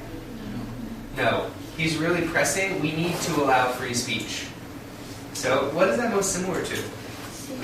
Yeah, what does dissenter mean? Anyone know? A dissenter arguing for a cause? I didn't know the meaning, but I said arguing for a cause. Okay, arguing cause is a good clue. While we're at it, a dissenter means like someone who like disagrees or is a little bit of like a rebel. So in this case, the government is making all these laws to limit free speech, but he's standing up and fighting back by arguing for a cause and becomes a dissenter. His cause is to provide better free speech. All right, let's move on to the next question. JP, what do you have for 23? A. Who else has A? Who else has A? It's right. Pass it on. J. J. What do you have for 24?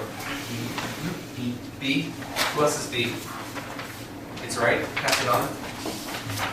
Gina. Gina, what do you have for 25?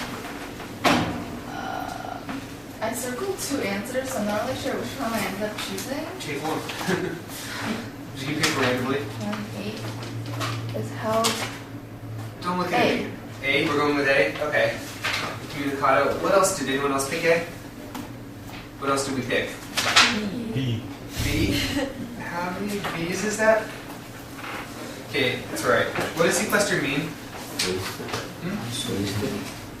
It means like jailed or captured. Captive. Alright, this is like, these are the people who are protesting. They've been like taken by the police. They're going to be locked up somewhere. Alright, let's look at question number 26. What do you have? D. D. Do we agree? 1, 2, 3, 4, 5. It's a majority. That's right. Pass it on. JC. Okay. JC, what do you have for 27? A. A? Do we agree? How many A's? 1. It's not a majority. What else do we have? D? How many D's? 4. Still not quite a majority. We're going to go over this question. Alright, so can you read it for us? JC? Based on? Based on the information in the message system, governance is necessary in all of the following situations. Okay. How do we answer a question like this? Alright, the most fail-proof method is just to find it. That does take a little time. Sometimes you'll find something that contradicts something, but in this case I think one is just not mentioned. Where do we need to look? Where is this stuff? Well, I'm going to tell you, I'll give you a hint, that I think basically all of this stuff is, I don't know, from around line like 48 to line 60.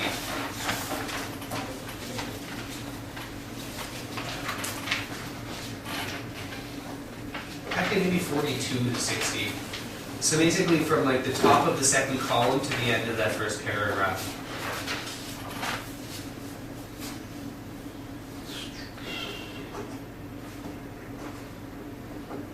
What things do we see here? This causes the marriage. Okay. Its causes, the manner in which it should be conducted, and the terms upon which peace should be made. So its causes, what does that relate to? Declarations of war. Declarations of war is when you like start a war. The manner in which it should be conducted, in how we're conducting the war. Conducting is a fancy way for like doing. Oh, sure. That's like, yeah, that's related to decisions about military strategy. That's similar to D. And this last thing, which peace should be made? What terms upon peace should be made? What's that similar to? That's similar to B, negotiating a peace treaty, isn't it? So we've just found B, C, and D. What's our answer? A. A. I know it looks like it might make sense, but it's not there. All right, so moving on to question number 28. John, you got that right? Yeah. Yeah, so pick someone. So, Sally, what do we have for number 28? B. B? Do we agree? B's 1, 2, 3, 4. JP, is that a hand? Yeah. 5? The majority's right. While we're at it, can we answer 29 with it? Because they're kind of, they're linked questions. What do we have for 29? D. How many D's? Good. And they're the same question, they go together. All right, so 28B, 29D. Sally, who's going to answer question number 30? What do you have? C. C? Do we agree? One of these. C. Any other C's? 3. I don't think we're going to get a majority on it. What else? Anyone else want to weigh in? D? Any other D's? Got a few D's. Okay. All right, so morose. Does anybody in the class know what morose means?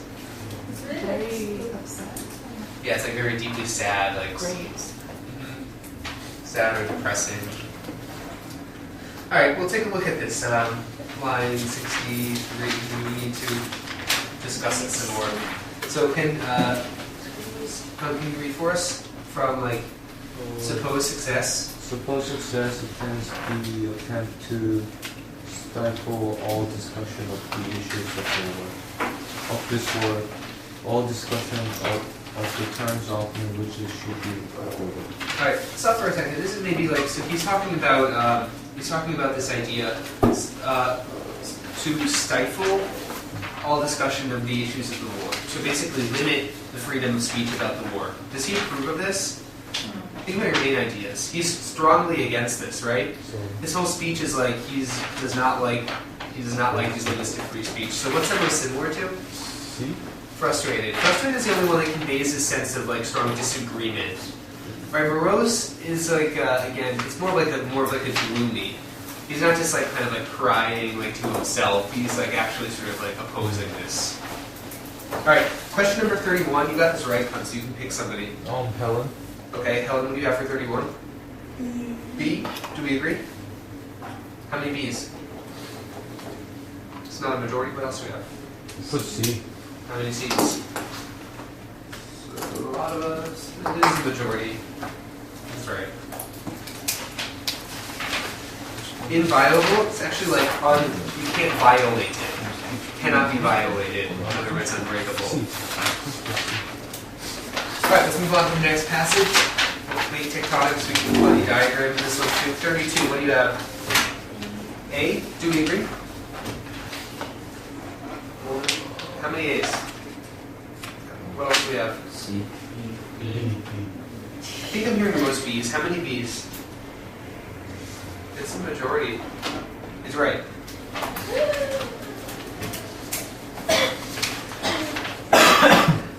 The problem with C, which some people were wondering, it does not say created in 1965, it says by 1965. That's the catch. They're really throwing you off with that one word. It means up until then. Alright, number 33. D.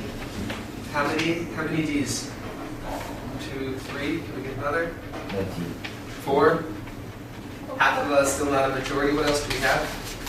C. I think C's. Is that everyone else? This seems kind of an even split. Paula, read the question for us in the third paragraph. Third paragraph, what is the distinction between details between continental drift and Okay, so we're looking for this distinction or difference between these two things, drift theory and plate tectonics. It's got to be 20 to 25. Let's just read it. It's not very long. Can you read for us from the beginning, the original? The original continental drift theory suggested that continents come through the ocean floor like ships. Okay, through the ocean floor. What about plate tectonics? Plate tectonics, on the other hand, both like continents are carried along together with the surrounding seabed in huge plates, much like rafts frozen into this ice-flowing. Right. So basically, plate tectonics. He's comparing it here to a raft. Why? Because it's drifting along with the stuff around it. Like just like the water is moving with the raft. It's not just he's saying it's like they're drifting together. Whereas in continental drift, they're going like through breaking stuff. What is that most similar to? More similar to sea, moving through. Right, he's asking first about continental drift theory, which says they go through the seafloor, through the ocean floor, like ships, versus moving with, like coasting down a river. All right, 34. Helen, what do you have? C, do we agree? What else do we have? How many C's then? Okay, what else do we have? D. Any other D's? 1, 2, 3. We're going to go over this question. It's asking us about the word convection. We need to look at this in context to understand what it means. So, Helen, will you read for us from line 41? Scientists believe. Scientists believe that in addition to the slow convection currents, the current points about Earth, there are also scientifically reasoned mental things. Alright, this might be enough for us to get it. Okay? Might be enough. Alright, so this convection, what is it modifying? It's modifying currents, and what do these currents do? Carry plates. Alright, carry, what plates are we talking about? We're not talking about the plate you can eat off of. Like these plates of Earth? Yeah, they move them around. So what is that most similar to? Yeah, transferring moving one place to another. What does mobilizing mean? It sounds like it might mean moving, but it's not exactly what it means. Kind of. Mobilizing is like preparing to like move. Like it's like you might hear this used in military a lot. Like they mobilize the troops. Like they got them ready to go. All right. Because convection means Transferring what? heat. Yeah, usually you're going to hear it in heat. Like a convection oven is like a common example of this. So if you happen to know it that way, great.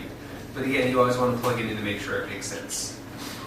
Okay, moving on to the next question. What do we have for number 35? A. How many A's? Most of us seem to think it's A. It's right. And 36 is C. C. Yeah. Okay, Helen, who's next? Okay. JC? What do we have? A. Do we agree? How many A's? It's right. Pass it on.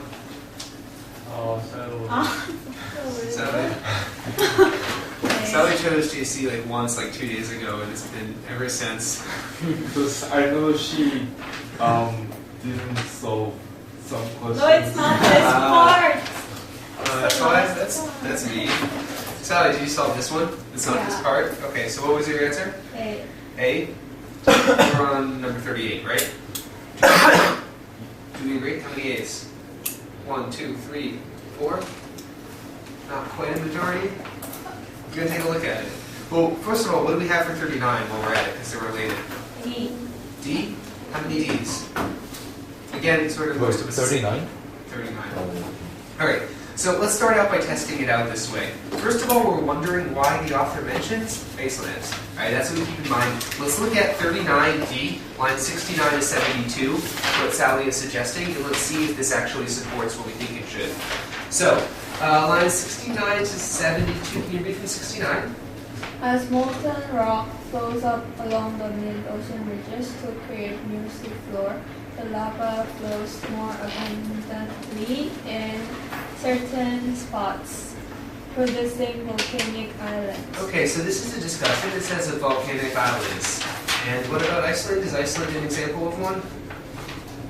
Sure. Moving down onto 374, 2 such plates are the ones underneath Iceland.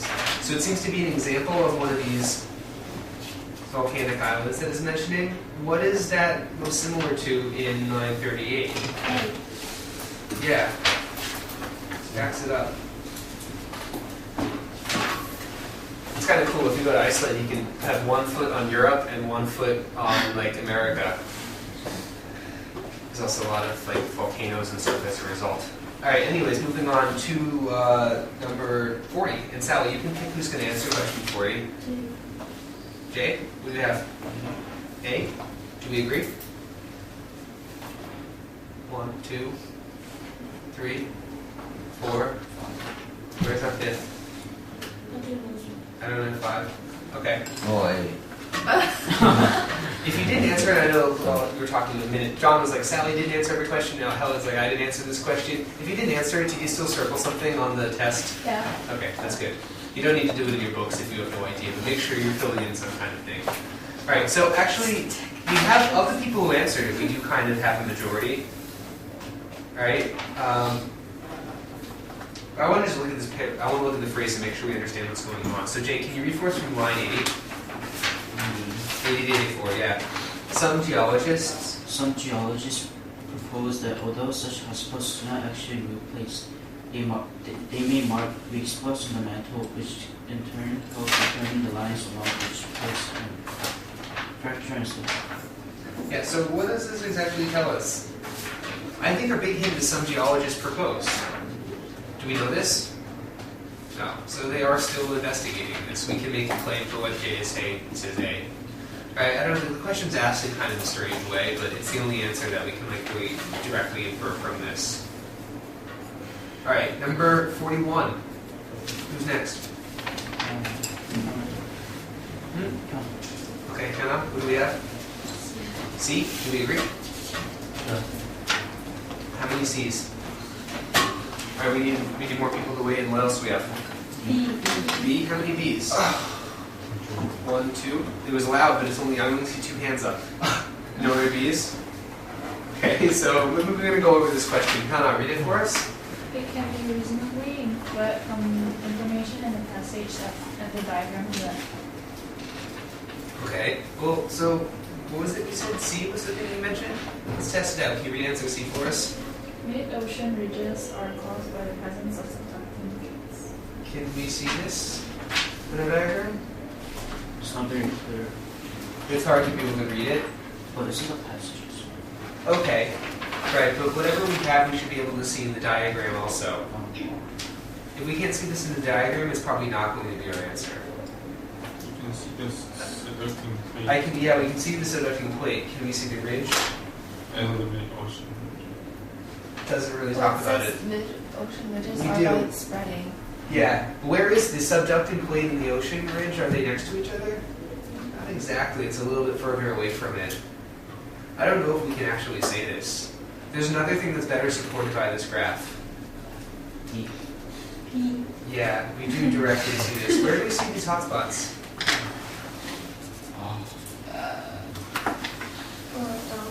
Hotspot is the left center. Right, yeah, exactly. And then we can see the way that these cut up and go like right through. What is a plume? Do we know? Smoke, like a Plume is usually like a narrow passage, but especially like of smoke, so you can actually see the smoke kind of coming out of them. Yeah, so that's a better answer than these fingertips. A little easier to infer. All right, let's. This is exhausted, right?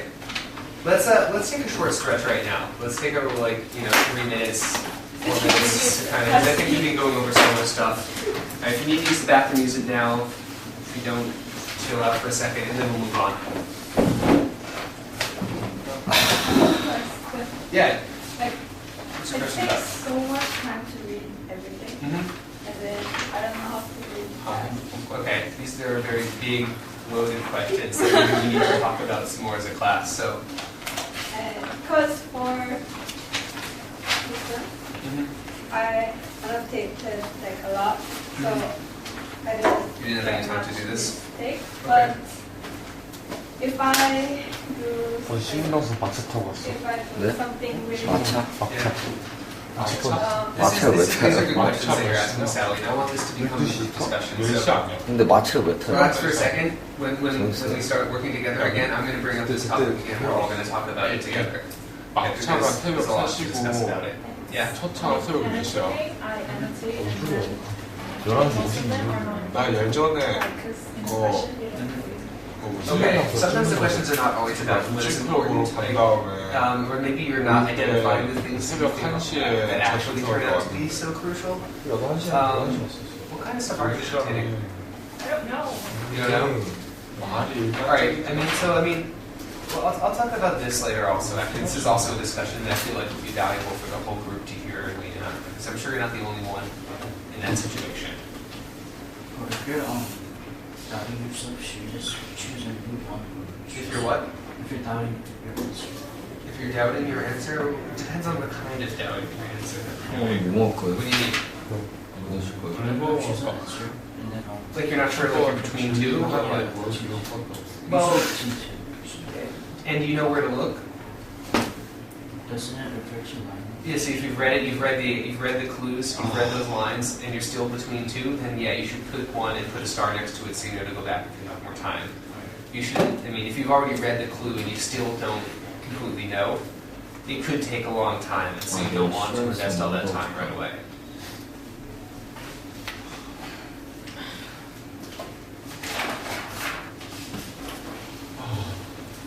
But we're asking the right questions. 내일 재밌게 시험하다가 점심에 영어 Alright, one more minute to play with your phones or do one, and then we're going to get back to work.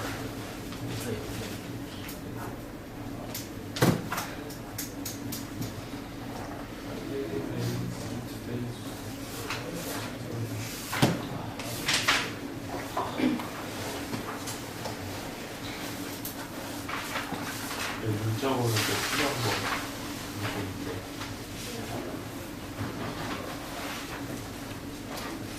I think it's faster type.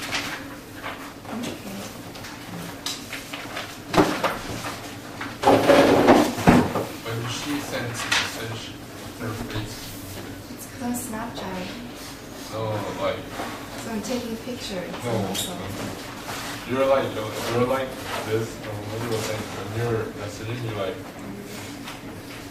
Again, Understand Snapchat. Okay, What is it's that? time for us to get back to work. So put away the phones. I don't care if you put them here as long as they're not being used. I got some good questions from people during this time. I'm sure some of you sort of heard. I'd like to bring up all of these points. All right. So first, Sally was asking me, look, I have time problems. I'm taking a lot of annotations. I have no time to answer the question. Does anyone else feel like this? Okay. Annotations take a long time? Alright, even if you don't do the annotations, reading every part of the passage takes a long Yeah. time, if you're a slow reader especially. Okay, what do you think? What should we do? How can we avoid this? You just scan it. Okay, alright, so if you're really trying to understand every sentence, you're probably reading more carefully than you need to, because there's not going to be questions about many of the sentences. If it's a main idea, is it going to say it in one place or many places? Many places, so it's okay if you miss a little. If it's a detail, it's something you're going to have to look back for anyways. And you usually know where the details are because before we even read the passage, what do? Before we read the passage, one of the things that we do is to take a look at the line numbers where there's going to be questions and put those underlines and sidebars there. So those places also maybe you do want to read a little bit more carefully. But if there are no underline or sidebars, there's no question there, and it's not like a topic sentence, like the first sentence in a paragraph, or if it's not the first paragraph, then yeah, maybe, I know they say you should be reading it all, but maybe you can just skip it. You can usually get away with it, because you don't want to waste too much time. How much time do we spend reading the passage before we get to the questions? We have 13 minutes maximum, right? 10 to 15 minutes. It depends on the Depends on the topic. passage. The topic. What do you think is a good amount? Well, the difficulty. Yeah, it's- 4, I would say, yeah, 4, maybe up to 5, like if you're understanding it. Maybe even 6 if you really have mastery of the passage, and then you don't have to look very hard. You might be able to answer a lot of the questions without even referring back. I wouldn't do more than that. I'd say, yeah, under 5 is probably safer for most of you, which is going to still allow you a decent amount of time to answer the questions.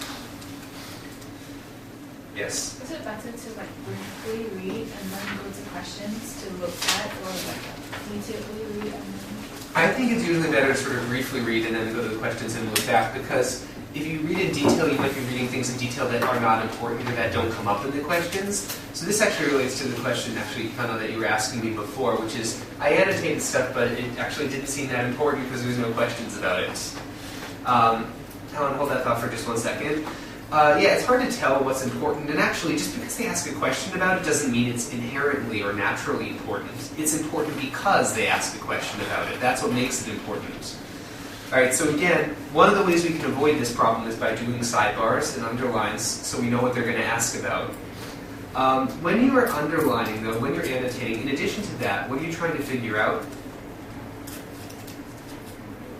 What you really try to get is like sort of like a roadmap. Right? You want to plot out, you don't need to know everything. You really kind of are looking for sort of transitions and like ideas. Right? So like, oh, the first two paragraphs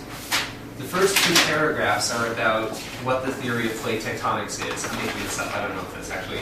The third paragraph is about a contradicting theory or an opposing theory. The fourth paragraph is about new research. Just kind of knowing that, it allows you to go back more easily. So if we get a question about something and it doesn't give us a line, because sometimes they don't always give us a line, we know where to look, where we can easily find the part to look in. So that's kind of more like what you want to be paying attention to. You don't, like, I saw the annotation that you saw and showed me earlier, that maybe is a little bit more detailed than the level that you need to be going into.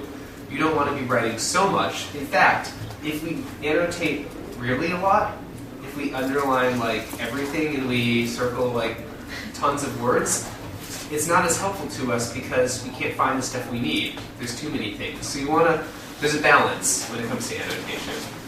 Sometimes you'll circle things or underline things that don't turn out to be important. Oh well, that's life. Alright, I think I sort of addressed both Sally and Hannah's question. Helen, you had another question, and I want to talk about what Jay said also. Helen, what was your question? In reading, I would love to really different interaction in the classes and the classes, and also with the topics. Are you allowed to? Well, you're allowed to do whatever you want because you're the test taker, and I'm not going to be sitting there, and Scott's not going to be watching you take. It will be helpful to many people. You could try that. Okay, yeah, so like, I mean, I always read the context first, the blurb at the top. That's definitely important. You really got to pay attention to the first paragraph because that's like what's kind of getting you into the mood, the atmosphere of it. It'll probably give you the main idea also. Now, after reading the first paragraph, if you're like, this is weird, I don't think I know what this is about yet, you might need to do the same thing carefully and read the second paragraph. It kind of depends on how you feel about it. Once you kind of got the idea on it, then yeah, you can probably go more quickly. You could do what the book suggests, which is to answer a few questions, then go back and read a little more, answer a few more questions. That's one possibility. Or you could just kind of skim over things, you know, like now that I have the idea, yeah, just read the first sentence of each paragraph and then read the last paragraph to make sure it makes sense. So it's up to you to create sort of your own personal strategy. Have you tried that before, Helen? Give it a shot. If time is an issue for you especially, and like I would say this, Sally, to you, because especially you brought up the issue of time, I'm sure you're not the only ones. If time is a major problem for you, try that. Try to reading your first paragraph in just topic sentences and see how it works for you. I might ask you about it next time. How did it work? Hopefully you're going to say it worked really well. If you say it doesn't really work, then we're going to try other approaches too. Jay, did I adequately answer your question? Jay was asking like if I have like a couple of answers and I'm not sure. Should I just like guess or move on or spend more time? Alright, so it depends. Alright, if it's like if you think you can get an answer, if you think you can resolve, you have two possible answer choices that you're down to. If you think you can resolve it or find why one is better than the other one quickly, you know you haven't found all the evidence yet, then try to gather the evidence while you're on it. However, if you know that you've gathered the evidence that you need, it gives you line numbers, it's only 3 lines, you know it's somewhere and you just can't understand that sentence, probably looking at it more is not going to help much. It might, but it could take a lot of time and it's still not going to be like that helpful, so just guess and mark it so you remember to go back. Are there any other like broad strategy questions while we're on it, or any kind of question whatsoever? Okay. All right. This is not the last opportunity. You can ask at any time if something comes up. Let's go over the rest of this test. We just did one passage left, right? Who are we on? Kind of right. What do you got for number 42? B. Any other B's? 1, 2, 3. Most of them, not completely. What do we have for number 43 while we're on it? A. A. All right, let's just quickly check these two to make sure they match up.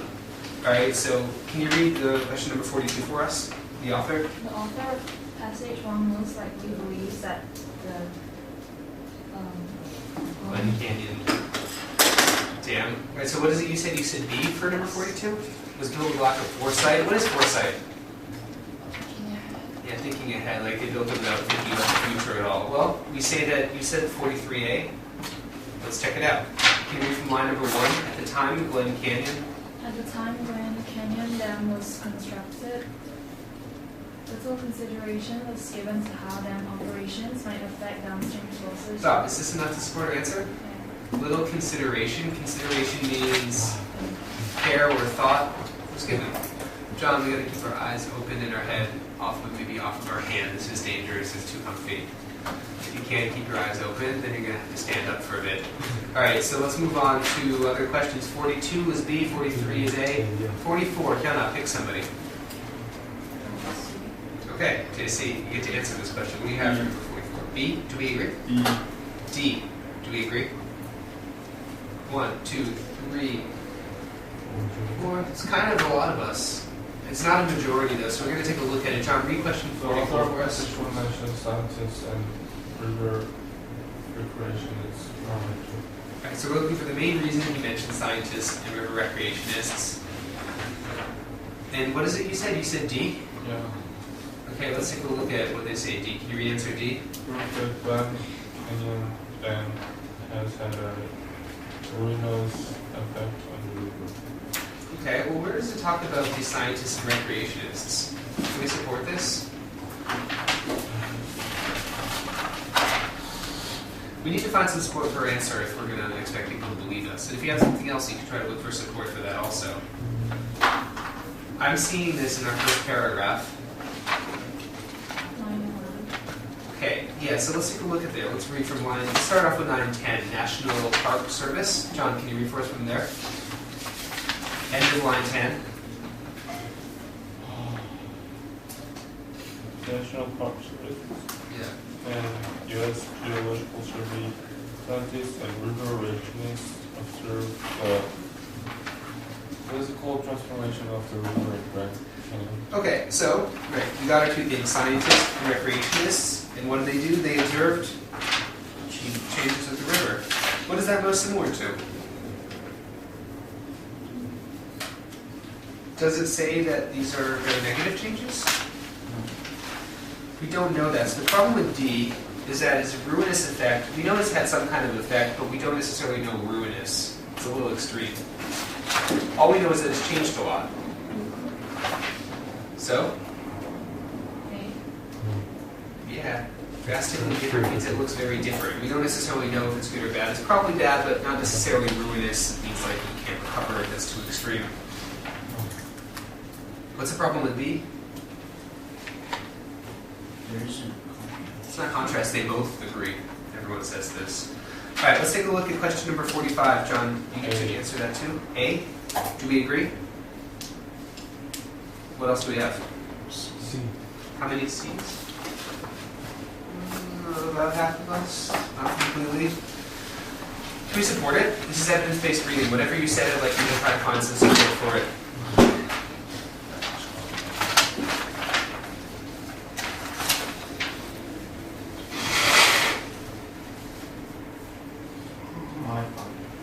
Yeah, where do we find it? What line?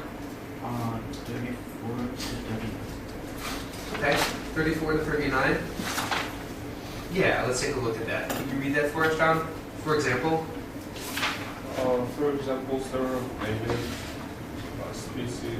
fish species share unusual body shapes, be a large body size of defense goals, large humps under bags, and small eyes, which presumably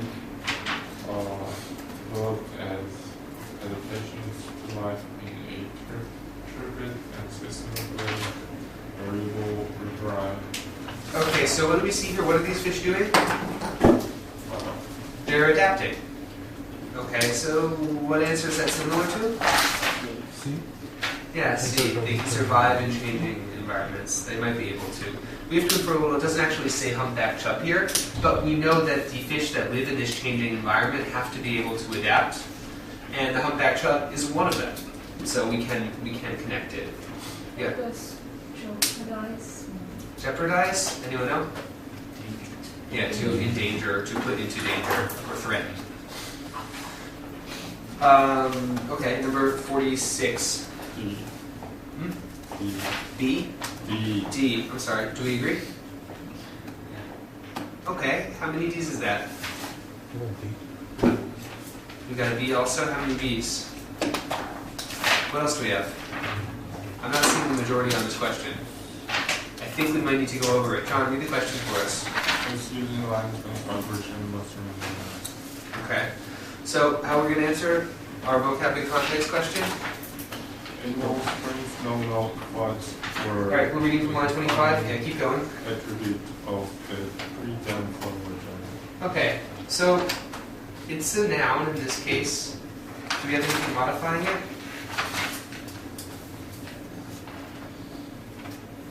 What modifies it? I see pre-dam flow. It's the pre-dam flow regime, so it's something about how the flow works. Could we have a flow government? No. Could we have a flow tenure? Good question. Does anyone know? Isn't it like when you're a teacher? Yeah, usually. You have tenure, you can like say good job. Yeah, tenure relates to holding. So usually tenure, like after a certain amount of time, especially at a university, you basically get like a lifelong contract. They say, okay, you've been here long enough, you have tenure, we can't fire you. Well, I guess they could technically fire you, but you basically are guaranteed a position for life. Anyways, that doesn't make sense in this case. Could you have a flow system? River flow system? Yeah, you could. River flow management? Maybe we could. Do we see if people are doing this? No, this is nature, right? So management doesn't work out so well. Nature's not going to be managing, but it could have a natural system. C is our best answer. JC, what do you got for number 47? Oh, B? Agree? How many other B's? 1, 2. B? 3. We got a lot of it, not quite. We have to check it out anyway, so let's take a look at line 65.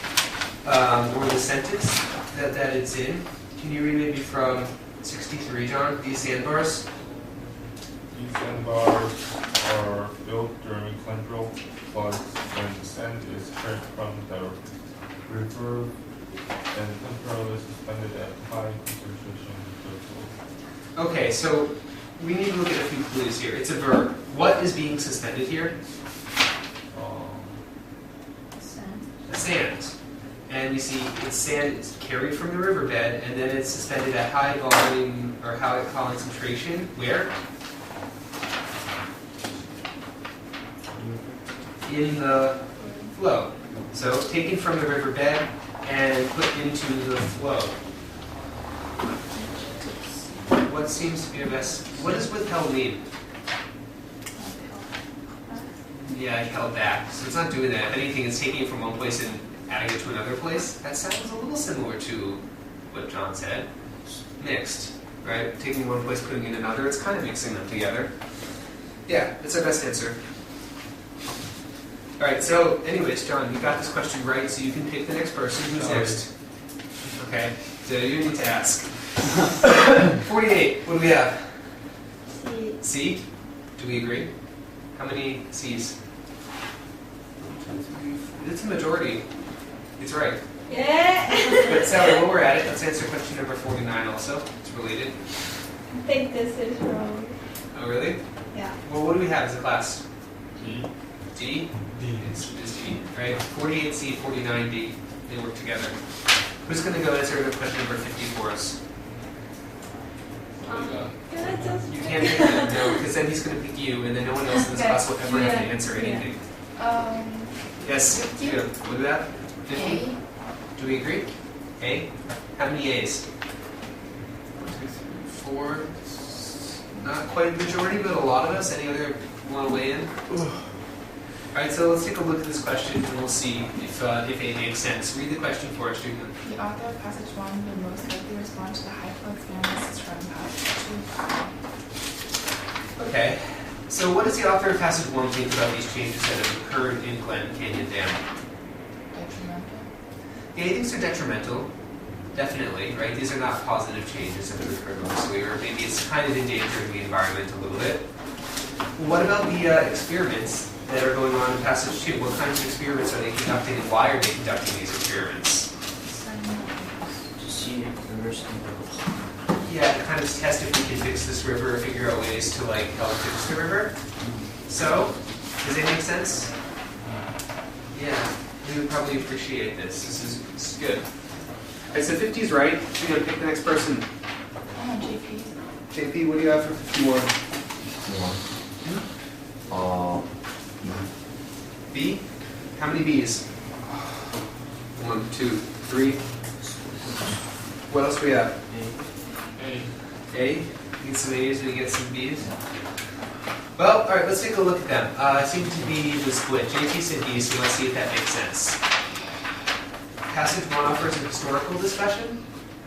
Could we make this claim? If we said B, what clues do we have to support that?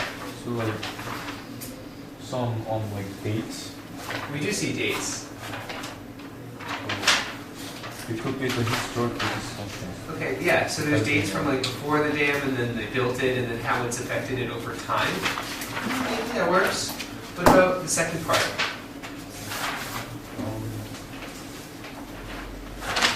On B, it says like by experimentation, scientists have learned the control codes. So like that's like kind of. Okay, yeah, and implications, what it means like the changes or effects of it, right? So we do talk about the effects of these new things that the scientists are doing. Yeah, it kind of makes sense. Kind of makes sense. What's the problem with A? I see why A is a tempting answer.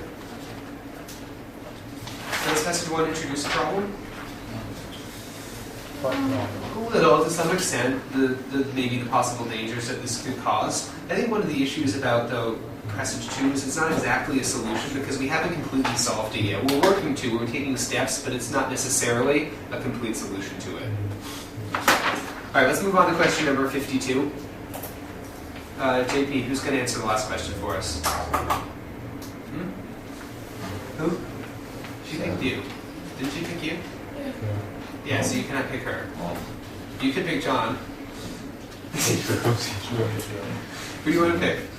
I picked. Oh no, right, you did pick Sally. I'm sorry. Alright, fine. So let's get into the last question. It doesn't really matter anyways, right? We all share our answers. We talked about it.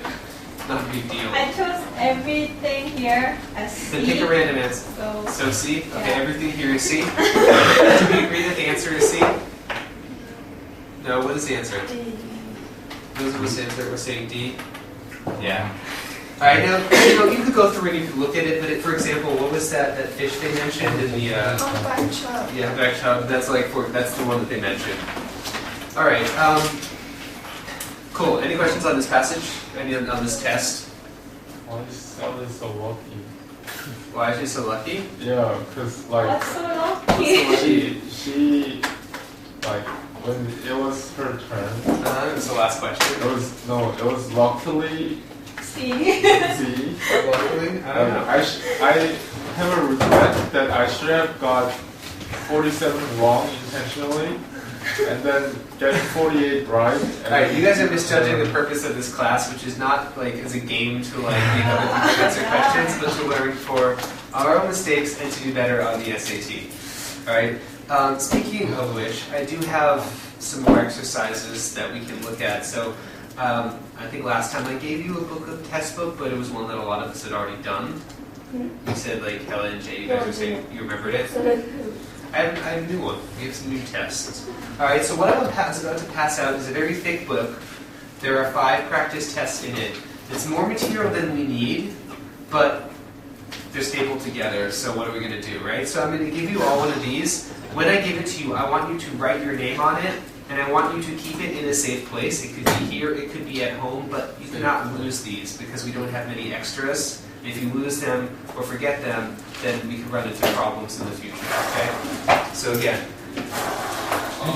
pass down.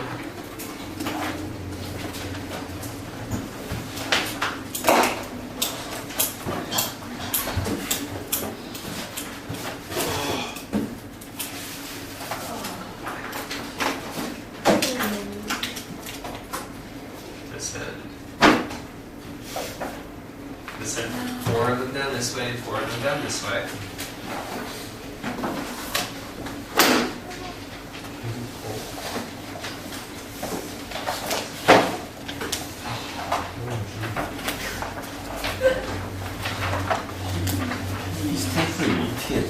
Okay, so PEC practice test 1 through 5 is the name of this book.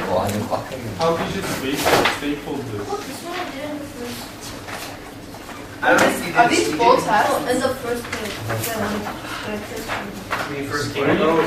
Did anybody else do this first one? Let's talk about Are you sure you did Yeah, I this? did this. I remember. When you first came this winter or when you came in the summer? That's summer. We didn't have these tests in the No, summer. the first. The first day of this winter, this session. No. When I first came here, I think 20 students or something took it. Yeah, but we didn't have these tests then. It couldn't have been this one. We actually didn't have it. We didn't know this test. This test was not made at that point. This test was made over the fall. Yeah, so that's not possible. It might be the same article, maybe. Maybe it's conceivable. Anyways, whatever. This is what we're going to do. All right, has everyone written their name on the top of their big packet? That's important. Okay.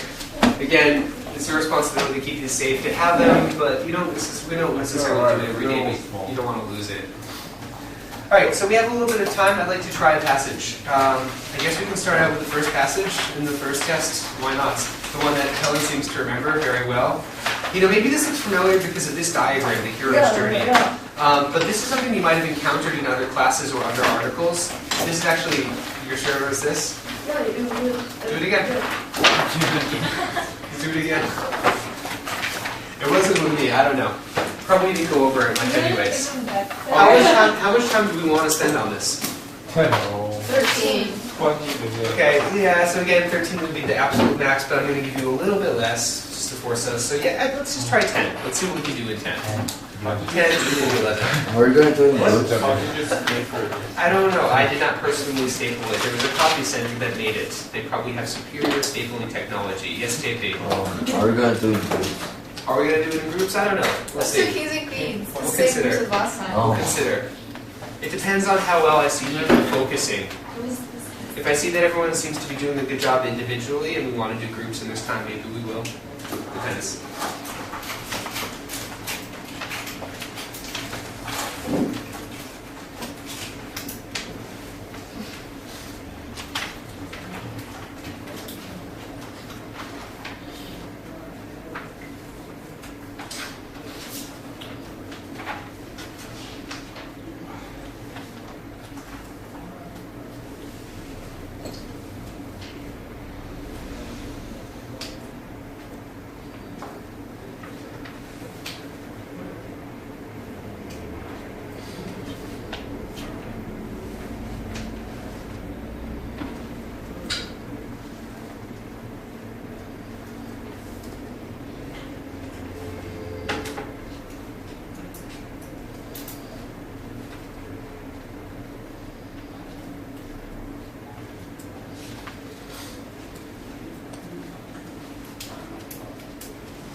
Alright, we will work into groups.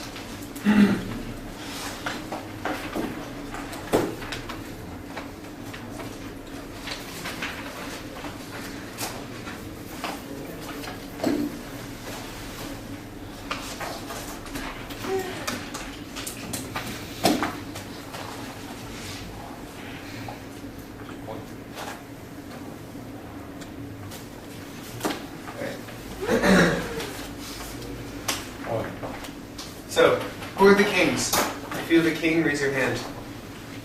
Alright, I've seen where we are. Let's have the kings come up here. Let's have the queens go back there. I need to collect your cards. Bring your books.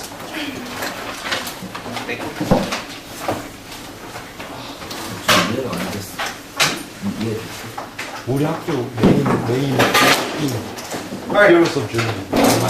so I am going to give you some paper in your groups for you to find your answers. We don't have a ton of time, right? So let's say you try to get like 3 or 4 minutes. At that point, if I get your answers, it's going to put pressure on the other team. I'll be back in 30 seconds with the answer sheets for you. Alright, you can get started talking about it though. 메인 팀인데 넘버 원. 아까 컨퓨션 A or C. 나 A가 C. 없는데. C 왜? A가 없는데. 나도 A랑 C 할 거야. A랑 C 하니까. Did you receive C? Oh, yeah, that's right. C. 확실히 해본 티가 나네. 오케이, 넘버 2. Three things, right? A. I got A. One B. Start with the top one. So the psychological theories are by Freud. 오, 다 틀리겠다. 뭐야, 내가. 내가 제일 많이 아니. And Jung did not 너무 our 의견살 또 일치했어. The first one was C, and then Like C, it says A, here, B, C. Joseph Campbell codified a coin, and then mine was C. it's like when you coin terms. 이러는데 Why? Why do you Why is it B? because it's like myth. What's Mayan myth? Do you know what Mayan? Fine. Mayans are 뭐야, B? 그 Aztecs, like 잉카 문명. 이번에 C. C. 왜 이렇게 너무 일치해? 지렁은 어? 너 문제이 못 치니까. I know Reading is like 알았어 fine. 다른 거는 누구든지 ordinary. I put B. It said except. Okay, wait. So D? can we 나 do A랑 D랑 헷갈려. A, Jung, C가 C. C가 야, 너 얘는 culture 안 읽어서 where? Wait, Jung Where? popularized the heroic code Where? journey by codifying it. But it says that Campbell. Oh wait, there was motivation. Like 야, Well, 그거 안 했어. Jung applied architectural everyday theories existence first by A 나왔다니까 여기 나오잖아. 이거 싸우지 마. 이보 얘기는 Jung discovered psychological theories applied by Campbell. Actually, that could be it. culture 안 나오네. 컬처도 있었던 것 같은데. 어디? Okay, 3 I got B. Alright, I'm now accepting answers. If you pass in your answers, you can put pressure on the other team 1 minute. Okay. Should C for B? Yeah. 이거 찾아봐. A. 아니야. 8번 나 B. 내가 A. 8번 C? 아까 A. 나 A인데? 진짜 A인데? 나도 A. 아, 왜냐면 거기서 텍스트가 그러잖아. 마지막 부분은 뭐. 아니 왜냐면 이 여기 팀 그때 after the heroes Marie, I put A. 8? 여기 쓸 때니까. 소리 좀 크게 치는 거. What'd you put? 아, 현실상 많이. 우리 오빠 안 잘해. Because the hero will return to A 아니야? 우리 지금 B 있어. 거의. Test N은 It's just like right here. 어딨지? 그럼 A 한가? 아니. 아, 왜냐면 형, 진짜 텍스트에서 나중에 나이 정말 아니야. brings the knowledge of the ability to To defeat. defeat the These very And then hero will return to the other world, defeat evil uses, and then But they didn't say about the elixir though. Like learns and then comes back. Okay, then it must be Because for defeating evil, it should be in special. Yeah, special one. 유령 이게 테스트 엘라이즈 Seven, but- 근데 그건 아니에요. Seven. Wait, we have 9, 10, and Yeah, 9 was the wrong. 나인도 있었어. 나. 나 T. B. D. 나 이거 몰랐어. I don't know. I didn't know. I didn't know. Alright, let's skip I now. wasn't sure. I didn't solve Seven. it. 네, 알았어. I got C. Yeah. Let's Oh, do it. yeah. 11번도 있었네. What 11? 11 D. C. D. Yeah, I got D. Yeah, it's informative. It was kind of passionate though. Really? Never mind. Hey. It's not hard. For me, it was passionate because it's like our school. shared ideas in psychology. It's definitely not that. Yeah. 이번이 just- D라고. It's associated with D라고? No, 11 is I'm D. not sure. 11 is D. right? I'm not sure with Why? 10. Was 7? 그거 네. I don't. The I think virtues it's associated with Let's those go for it. it's all the same. Fine. It's all the same story. I don't know. But it's not. No, wait, wait, wait, wait, Shared wait. ideas. Just do it. She's the good It's not guess. that. Okay, then Let's go. that's 7 The is way that shared cultures are Heaven represented and 아니 by A라고. specific culture. Shared ideas are 아니, represented D라고. by specific culture. 행운의 Teacher's culture wasn't mentioned. D 아니야. 아까 D 나왔어. 7? 응. Oh yeah. Shared ideas are represented by specific. Yeah, culture. The conscious motivation for creating. I don't know B and C. Wait, wait. 헷갈려. 몇 번? 아, 맞다. But what does that mean? 아무튼 Conscious 맞다. motivation for creating literary work. 나 그거 잘 알았어. 그럼 무슨 Defeated. So I'm saying that Right. conscious people make the same exact. B 아닌가? 수건 봐봐. D 아니면 D야. No, you're the good guess. And because these opportunities arise from the subconscious. Well, people say D. I don't know. 18 to 20. 그지. 아, no, 또. Wait, D or D? I think B or D. Oh, Let's go No, with no, no, no. B because The conscious motivation. D. Go with B. I don't like them. How about 7? 7 했더니. B 맞는 거.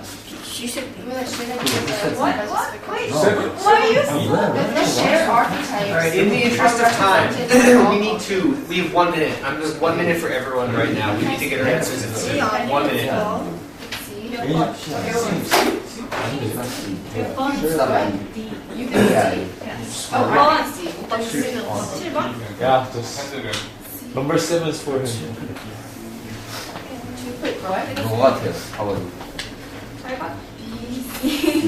You said D. 그럼 너 패스 나왔던 Whatever, just turn. It's not a big deal.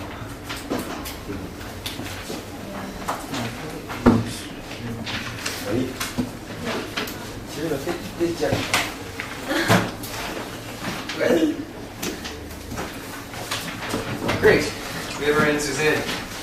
The moment of truth. Number 1, everybody says that the answer is C. Everybody's wrong. Alright, how much of this passage is about the hero's journey? I know what it tells us at the beginning. It says in the context it's about archetypes and the hero's journey. Archetypes and the hero's journey. Not just the hero's journey, and not just the origin of the hero's journey. How much of this is about the origin of the hero's journey? Paragraph maybe, or about the guy who made it? Okay, the first 3 paragraphs don't even mention it, and the last bit's not so much about the origins of the hero's journey as opposed to what the hero's journey means, people who believe in it, people who disagree with it. So it's a little bit too narrow. If it's not C, what is our answer? 8? Yeah, A is the only one. I chose at the Right, first. D. The first two. I got confused on A or C. The first 2 or 3 paragraphs are kind of related to answer choice D. So we kind of have both of those things, and A kind of covers all of this. So be careful on that sort of question. Anyways, let's go right up there. Alright, number 2, we have different answers. Queens say that the answer is A, and the kings say that the answer is D. I put D if it's. Somebody's right. Alright, let's take a look at it. Can we have let's have Hannah read the question according to the passage. According to the passage, how is John instrumental in the development of heroic journey? Do you know what instrumental means in this case? Very important. Yeah. Does anyone have evidence to support their answers? For which one? For number 2. Well, it's definitely not A because Yeah, who coined the term heroic journey? Campbell. Campbell, so we can rule that out. As for D, we do see some evidence, line 27. Jung that paved the way for the popularization of literature. So, yeah, Jung basically developed the ideas that would later be used by Campbell. Point for the king. Let's move on for question number 3. Everyone says the answer is B. Everyone is right. That's good. For question number 4, everyone says the answer is C. Everybody is wrong. Wow. We'll come back to this one a little bit later. Not C. All right, we'll come back to this one a little later. For 5, everyone. No, 5 we have different answers. Oh, All right, so for 5, the queen say the answer is C, and the king say it's A.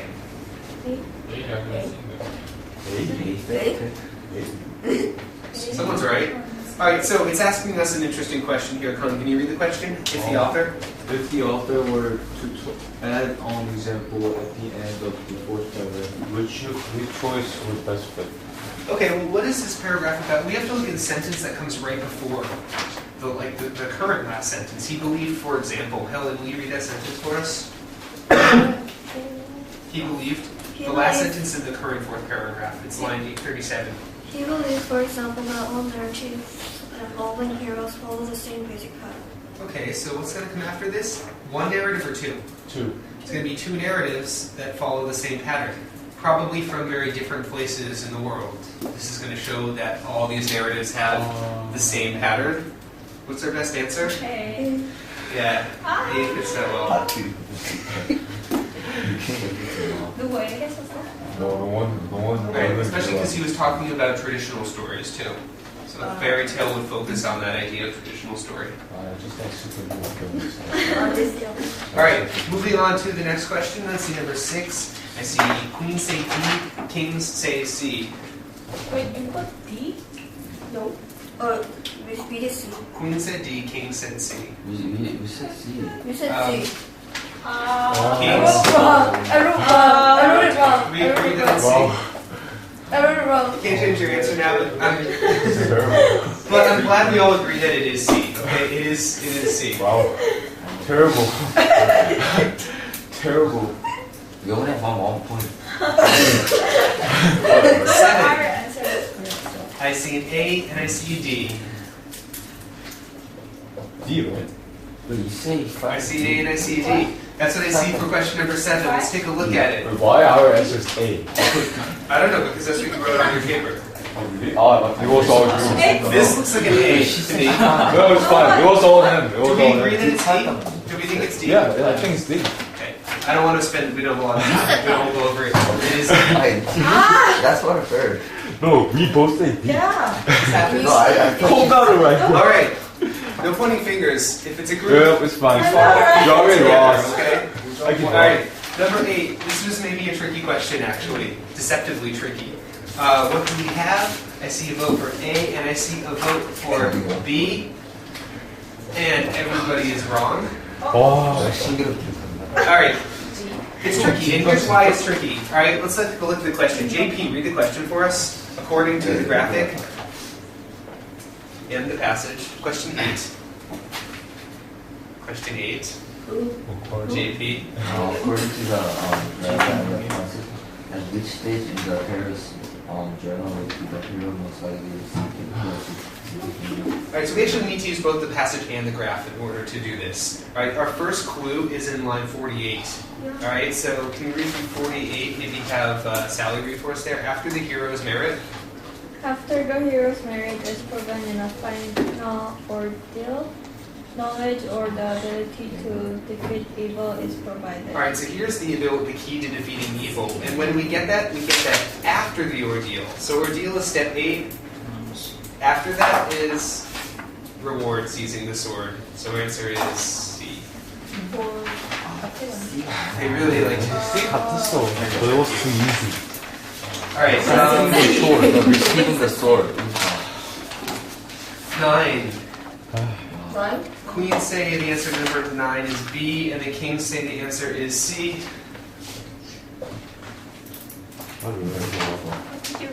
No one All right. gets C. Well, what about Campbell? We have to talk about Campbell for a bit. His theory is that all fairy tales are, or all these old stories are the same or different? Same. Critics think. He thinks, yeah, maybe they have these paragraphs, maybe they have the same like sort of themes, but we can't just say they're all the same. We should be focusing on the unique details. What does macro level mean? What does macro level mean? Yeah, so the answer C is correct. Right, they like the details are more important. Quickly pressing through. 10. Queens say D, kings say B. No, we got this. Yes. Alright, I'm not even going to bother keep score anymore, right? Do I need to? You said D. B or D? I see B and I see D. I don't know. Let's take a look at it. JC, read the question for us. What relationship? What relationship between psychology and literature can be inferred from the passage? Can we defend an answer? Can we justify either of these answers? Well, we only figure it out that the literature was based on. So which answer are you trying to justify? I'm trying to say C is wrong. You're trying to say C is wrong? Or what did they say D? I was kidding. Okay. Well, you said B. Why is B right? Are there psychological theories that we discussed in this? Yeah. Yeah. Where in the passage? The first passage. The first three paragraphs are about psychological theories. Has this been used to explain patterns in literature? Who used it to explain patterns in literature? Campbell. Yeah, that's what this passage is about. Alright, so B is our answer. Alright, last question. Everyone says D. Everyone's right. Yay! Alright,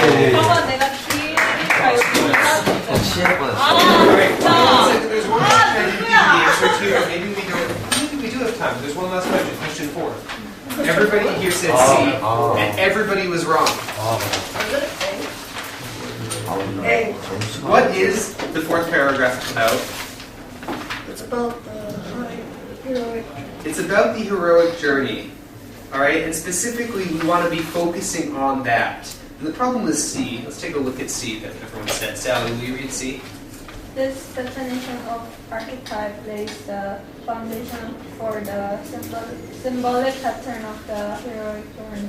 Alright, so this is kind of emphasizing the importance of the archetype.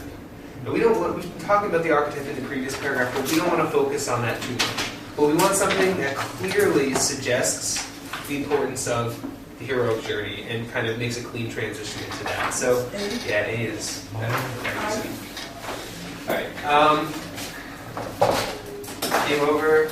Let's see, what do I have to say? Alright, again, so there's a lot of stuff going on for the next few days, and it's going to be a little bit confusing. Maybe some of you are taking tests tomorrow, probably most of you here are Saturday, Sunday.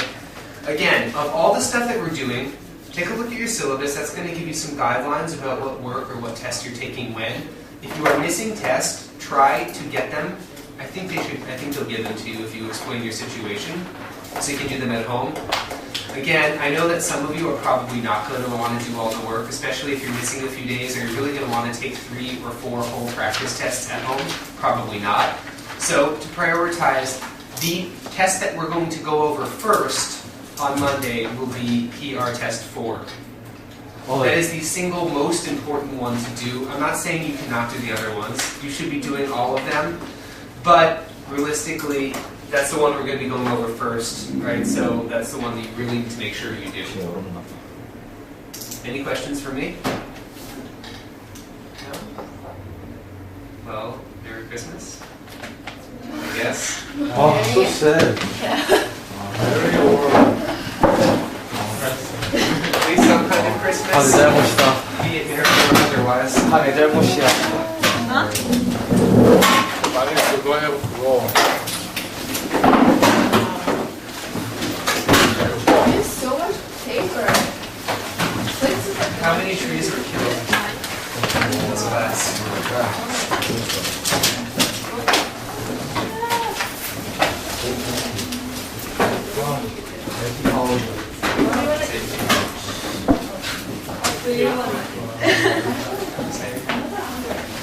No, I'm very hungry.